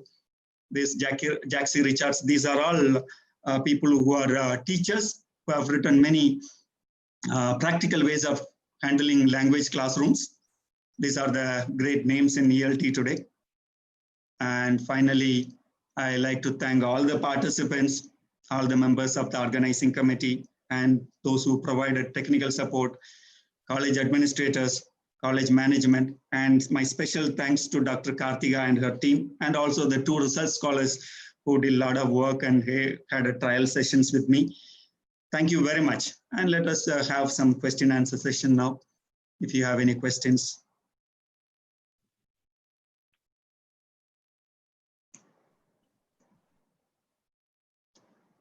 Dr. Karthika, can you help me to read out by reading out some of the questions people had earlier? Yes, sir. Let me read the questions. Sir, yeah, please. Sir, what are the challenges of teaching in a globalized world? Yeah, I should have explained the term glocalized world in the beginning. This is a new coinage actually. It is a combination of both global and local. Actually, it is more of a business term than a language learning terminology, which I borrowed and used it here to give a title when we had a discussion with Dr. Karthika, a kind of theme for the conference, because many reasons are there why language should be used at the localized level and local level. Now, I can give you one example. Today, you go to any restaurants in any part of the world. If you ask Tamilian, you want idli and sambar, you can get it. And idli and sambar is not something invented in the United States. but it maybe, I think it was originally from Thailand. I have read somewhere it was originally from Thailand. Later because in Indian Tamil kings had a lot of interaction, and at some time they ruled some of the parts of the Thailand and established temples and all there. It came from Thailand to Tamil Nadu. You get this in New York, you get it in Italy, you can get it in any part of the world, something which is local, which is globalized. So this is one example. Similarly, Italian pizza is a favorite food of all Indians all over now, and you get it in your village. You just send an SMS, you get it at home. So this is how business works. Whatever is locally available, it is globally available. What is globally available is also locally available.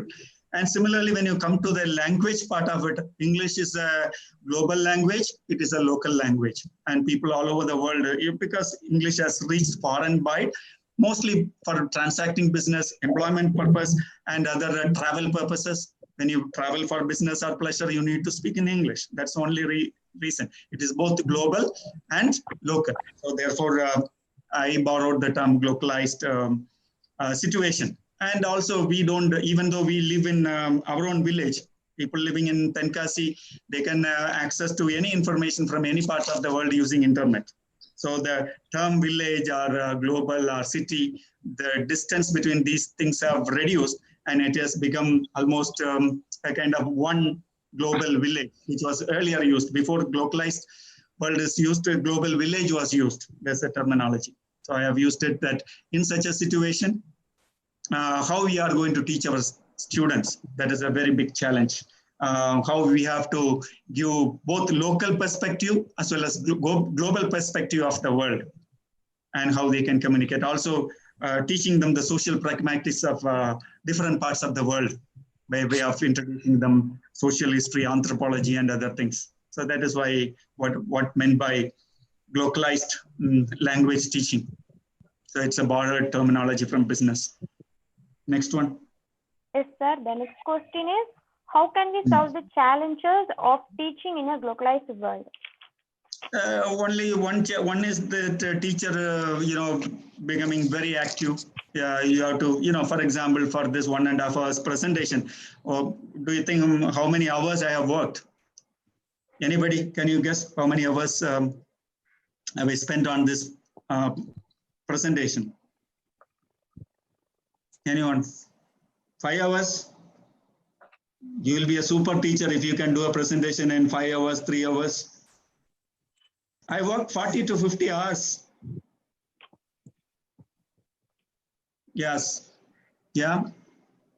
So whether you believe it or not, I had to organize so many things, read so many books, take information, and make it in a digestive form. It's quite challenging to teach. So teacher has to do a lot of hard work. Preparation, prepare. There is no other solution for that. Keep exposed to everything. Be part of social media, watch television news, create awareness about everything around you, and not only locally, but also globally. This is the way. And someone has asked me to discuss more about Bangalore project. Bangalore project is a project from, I think, Bangalore Regional Language Institute. 5 teachers joined together, went into local, they adapted some schools, and they gave similar task-based exercises and studied how students learn to communicate using this task. Later, they recorded this, and it became worldly, globally accepted form of language teaching. Today, task-based learning is a contribution by Dr. N.S. Prabhu and other people who worked with him to the world. But if you go and check, they give Roger Nunn, Rod Ellis all as proponents of this particular technique. But basically, it is an Indian, 100% Indian innovation, which is a gift given by Indians to the world language teachers. It can be applied for any language teacher. Any other question? Yes, sir. The next question is, what should be our priority in language learning, grammar, comment over vocabulary, or speaking practice? Yeah, actually, in this method, we are not directly going to teach grammar. Grammar in, in usage. How grammar, I told you to look at, you don't teach everything about a grammar rule from one paragraph. in one paragraph, you can concentrate on adjectives, another on, tenses, like that, from that situation, you can generate a kind of situational grammar teaching methodology. As you teach something, you teach grammar along with that. It is more situational, more user-friendly, and they become very, communicatively very competent. That's it. And somebody is asking about government school and private school. In language teaching, I don't find any difference. You teach in a government school. I teach in a government college with very rural students from rural background. Don't think that I am teaching in Oman, so I teach city students. I teach Bedouins who come from their cowshed to the college directly. Some of our colleges have Bedouins, nomadic tribes. They come directly from their, farm. They live in mountains along with their cattle. They come to the college on a pickup and come and learn. So there is ultimately no difference. Teacher has to do his job or her job in any situation. That's why we are paid. We are called as teachers. Any other questions?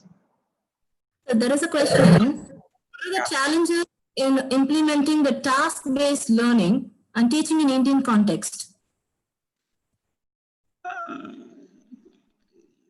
Can you repeat? Yeah. What are the challenges in implementing task-based learning and teaching in Indian context? Okay, there is only one challenge. Teachers are the challenge. So when we are ready to change, we are ready to learn, we are ready to change, we are ready to implement new methodologies, it will not become a challenge. It will be difficult, not a challenge. So something difficult is not a challenge. So that means you have to do a little more extra work. So changing the attitude of teachers to accept and understand, learn more. So for that, government also should provide a lot of training to the teachers, introducing new.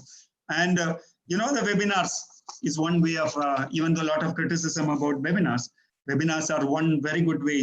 First time in the history of the world, many new resources are coming out in terms of resource persons.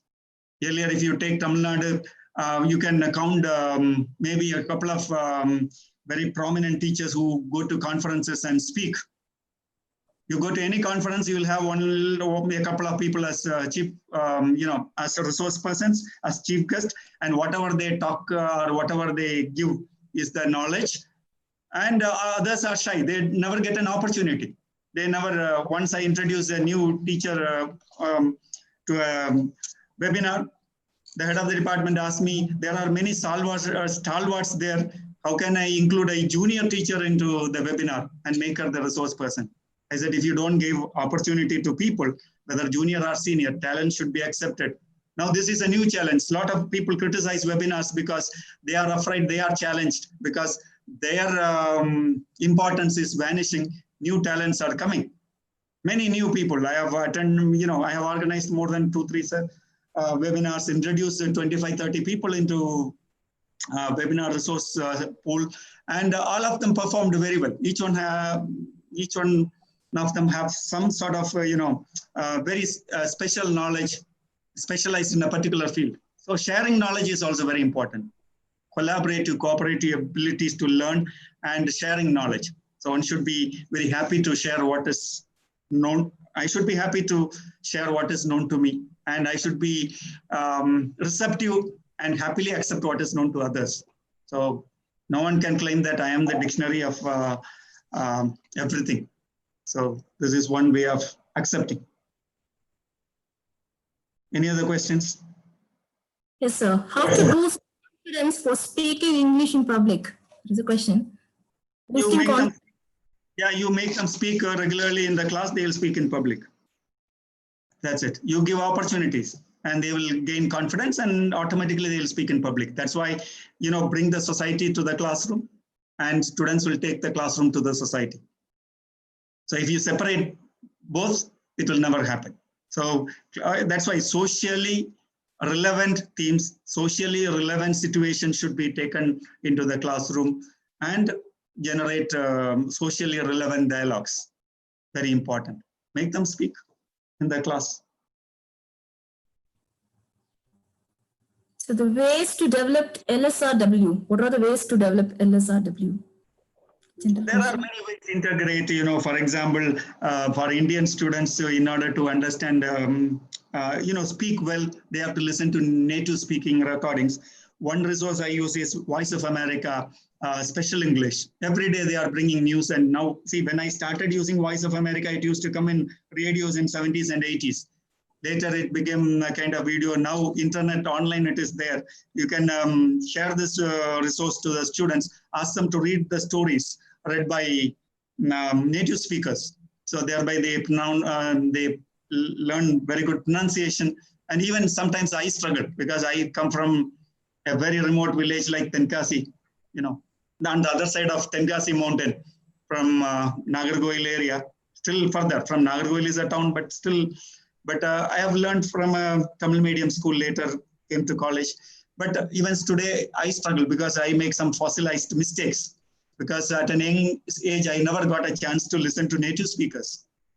When Doordarshan came, I used to listen to some good English.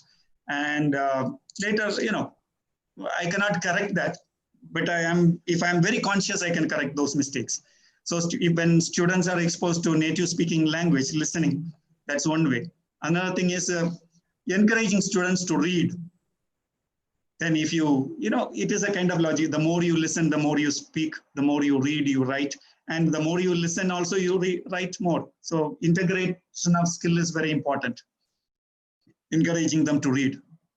And don't tell them you take a voluminous novel and read. No, they can. Nowadays, our students are reading very, very small news items given from Google through their mobiles. They are also reading. Don't discourage them. They are reading in their own way. Next one. So I'll just club two questions. One is how to improve communication among government school students. And another one is, can we use bilingual method while teaching English to rural students?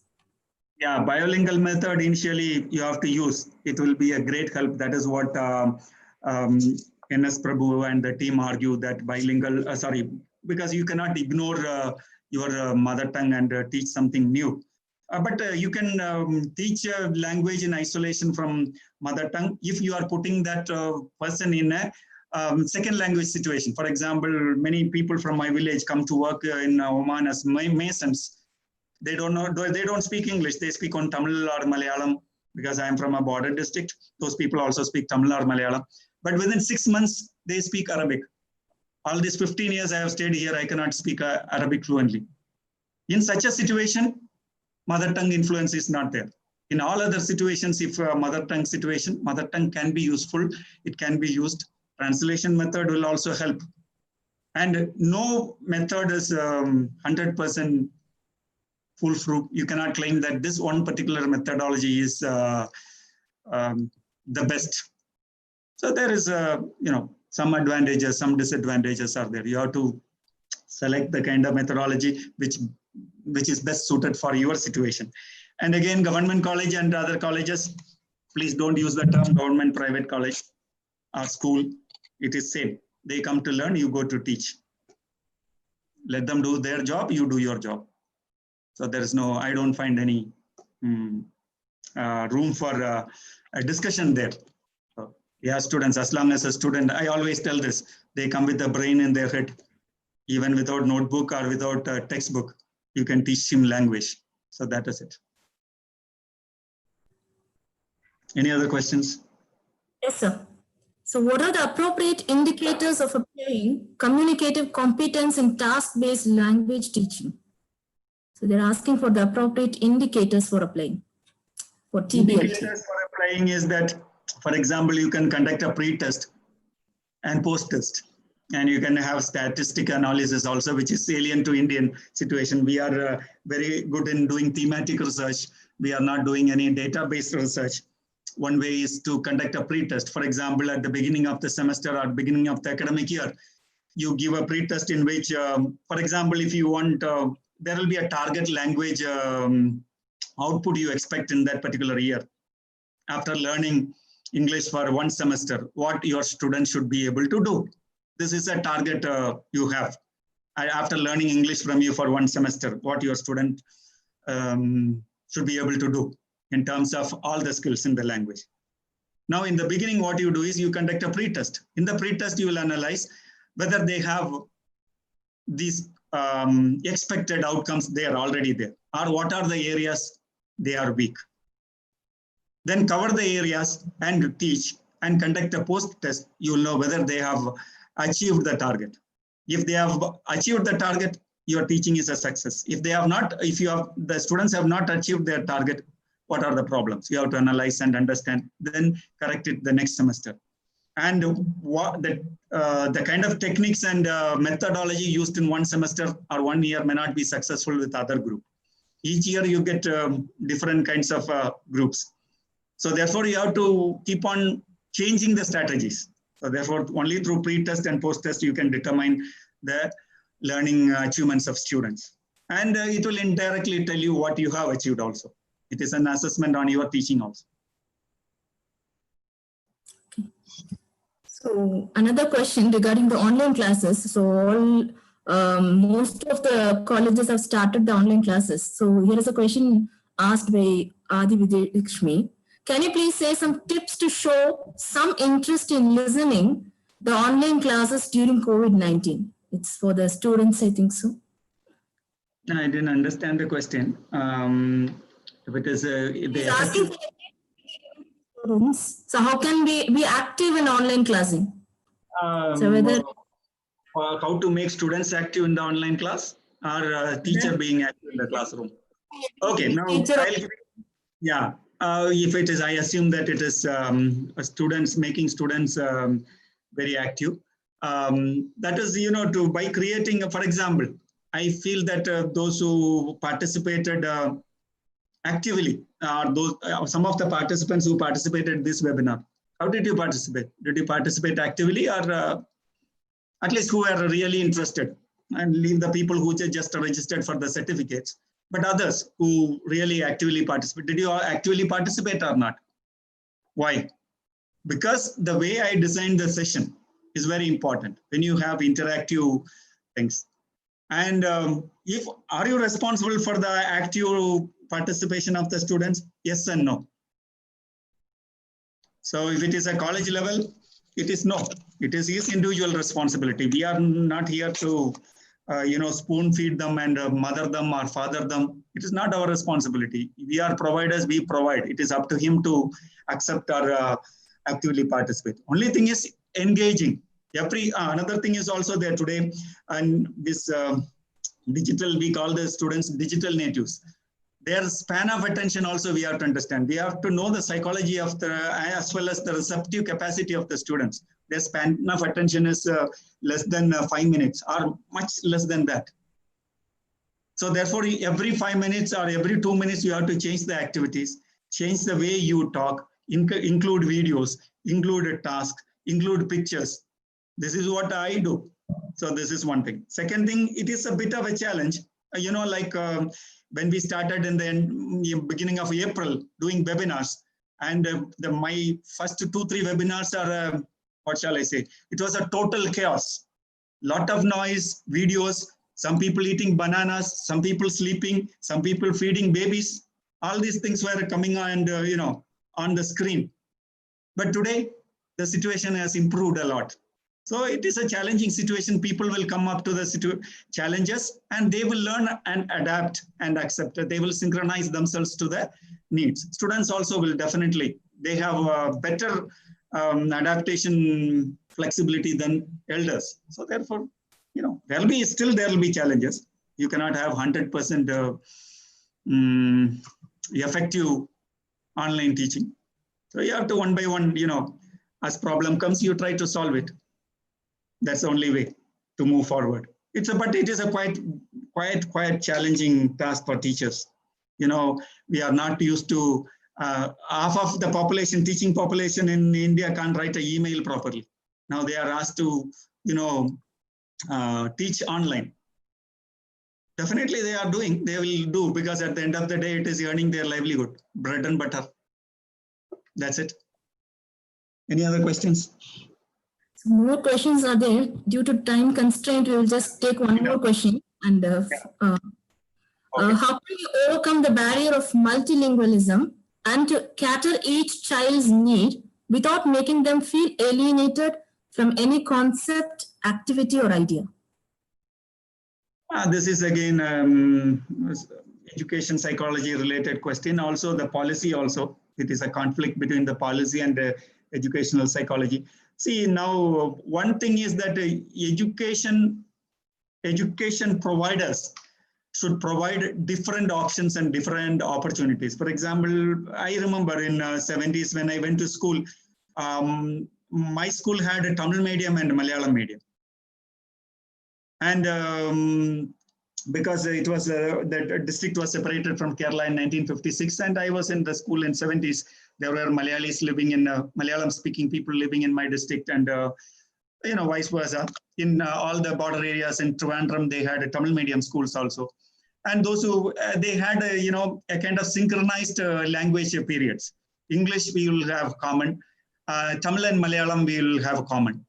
And those who study Malayalam will go to Malayalam class, because in the timetable they made a provision where students can study Malayalam and Tamil simultaneously. Even in 70s they had ways and means of solving that. And language teaching. The politics of language teaching is one has to be very pragmatic in understanding what are the language needs of the students. If you are planning to live in Nagarkoil or Tirunelveli or in Kanyakumari, you need only in Tamil. So you don't need to learn even English. But if you are planning your children or you want to go to another country, then the kind of country you are going to work or are going to live, you need to learn that particular language. So therefore, the education providers should give very broad options. Each school should be able to teach at least, other than English as a foreign language, they should have at least other foreign language options. Some English medium schools have French, German. These options are there in the cities. Similarly, these options should be given so that the students can opt for the kind of language. You cannot say that I will teach only 2 languages to my students or 3 languages. Something is imposed. All these things will work on political level, but in a pragmatic way, these are all impediments for our children.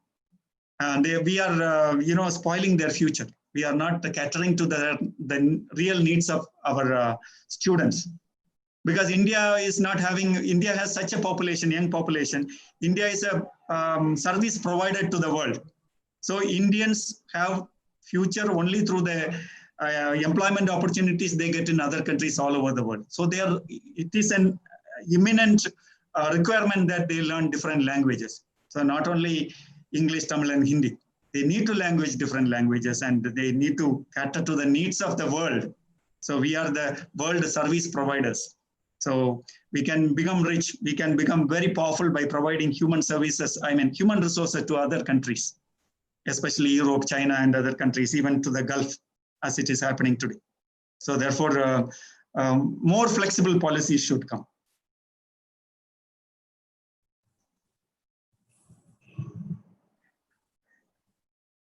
Thank you, sir. It was a great discussion.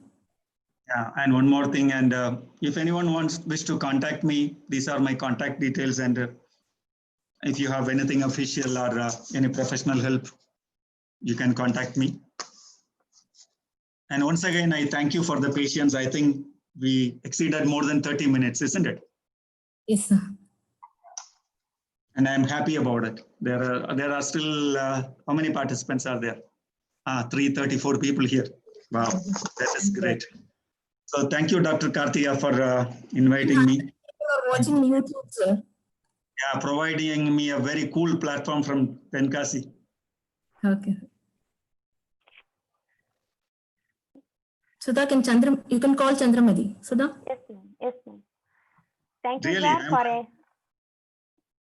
Thank you, Sir? Nothing. Thank you, sir, for enlightening us with your knowledge. Thank you so much. Yes, I would like to invite Ms. S. Chandramadi to propose vote of thanks for the second section resource person. Ma'am, please.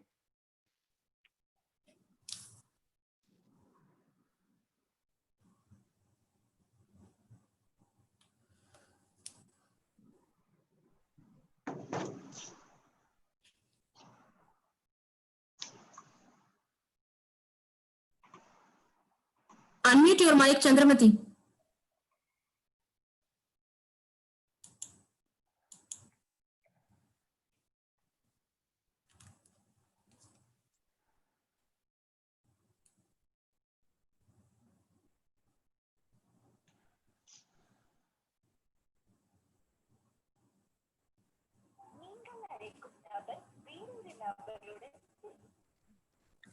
Chandramati, audible, unmute. Yes, May I audible? Chandramati, you are audible. Yes, ma'am. Yes, ma'am. Go ahead. Yes.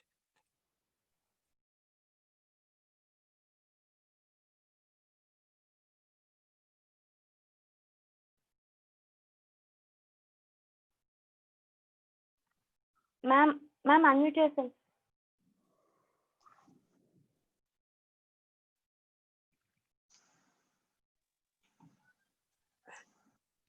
May I audible now? Yeah, can go ahead. Thank you, sir. Thank you. Good evening to one and all. It's my privilege to tell you a vote of thanks. I would like to thank our secretary, the principal, and IQAC coordinator.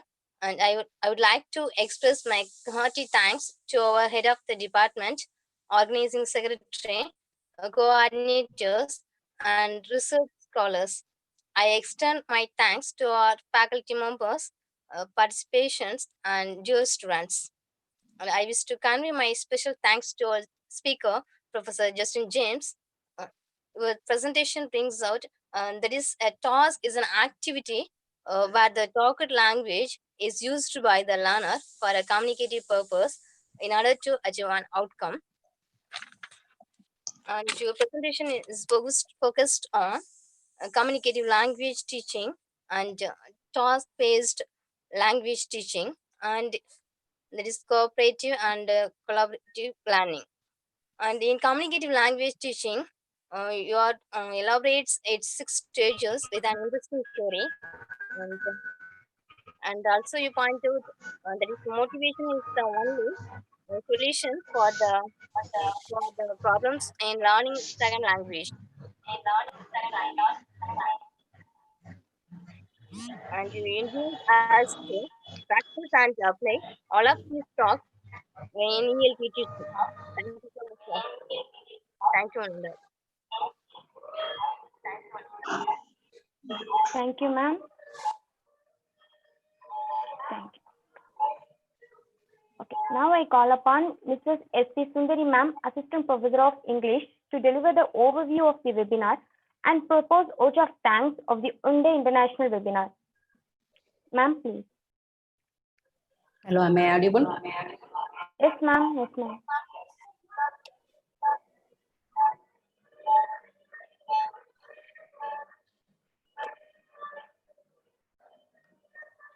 A pleasant good evening to one and all present here. I am more privileged to present the overview of this international webinar entitled New Approaches in Teaching English Language and Literature in the Glocalized World, hosted by the Department of English and Research Center, Sri PARASAKTHI College for Women, COURTALLAM.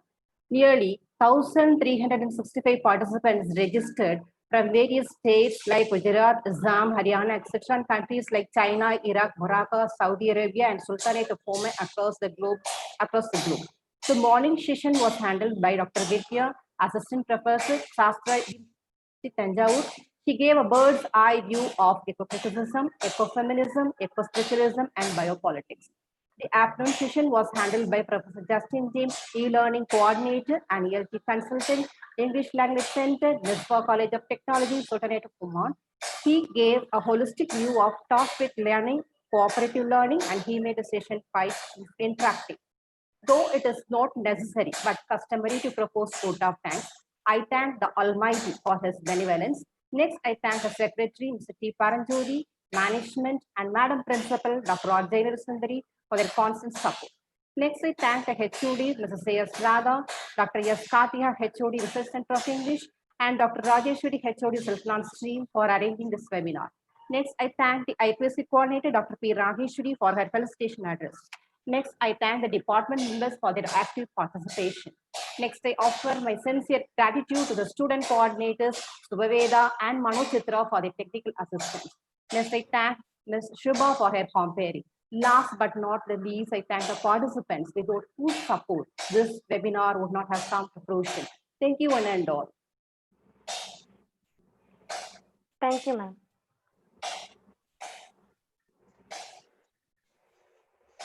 Thank you, sir. Thank you very much. Hope I didn't disappoint you. No, sir. It was really a task-based session. So everybody was interactive. We could see that. Hope I didn't take everyone for task.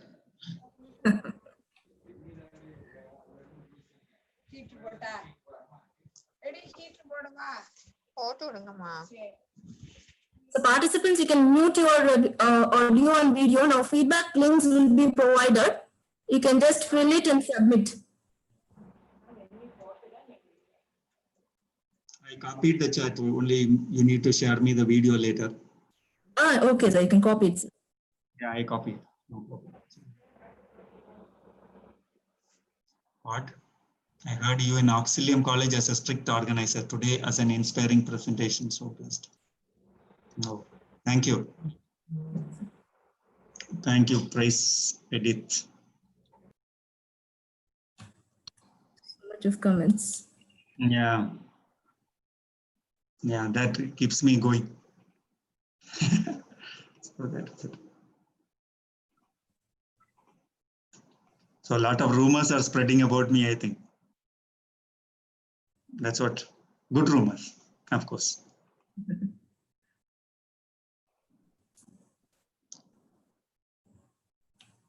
So what is your next program? So that's all. We will be waiting in the platform till everyone submits the feedback, and we'll just find that. Shall I leave? Yes, sir. Yes, sir. With pleasure. Okay. Once again, thank you very much. And yeah. Thank you, sir. Yeah. Bye-bye.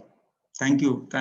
My special thanks to your research scholars and all the people from the department who has cooperated in making this a great success. And also my special respect and regards to your secretary, principal, and quality assurance coordinator, and all others from the department. Maybe sometime we can meet later. Once Sure, COVID sir, is sure. may come down to India. Okay. Bye-bye. See you. Thank you, sir.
Participants, those who have filled the session 1 and session 2 attendance and fill the feedback form can just leave the platform.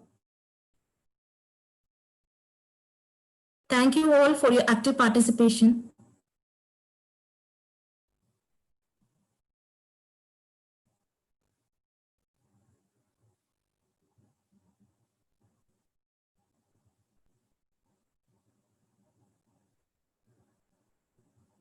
Yes, you can leave. If you have filled both, you can leave now.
Yes, you have to fill 3 forms. The first one is attendance and feedback link for both sessions.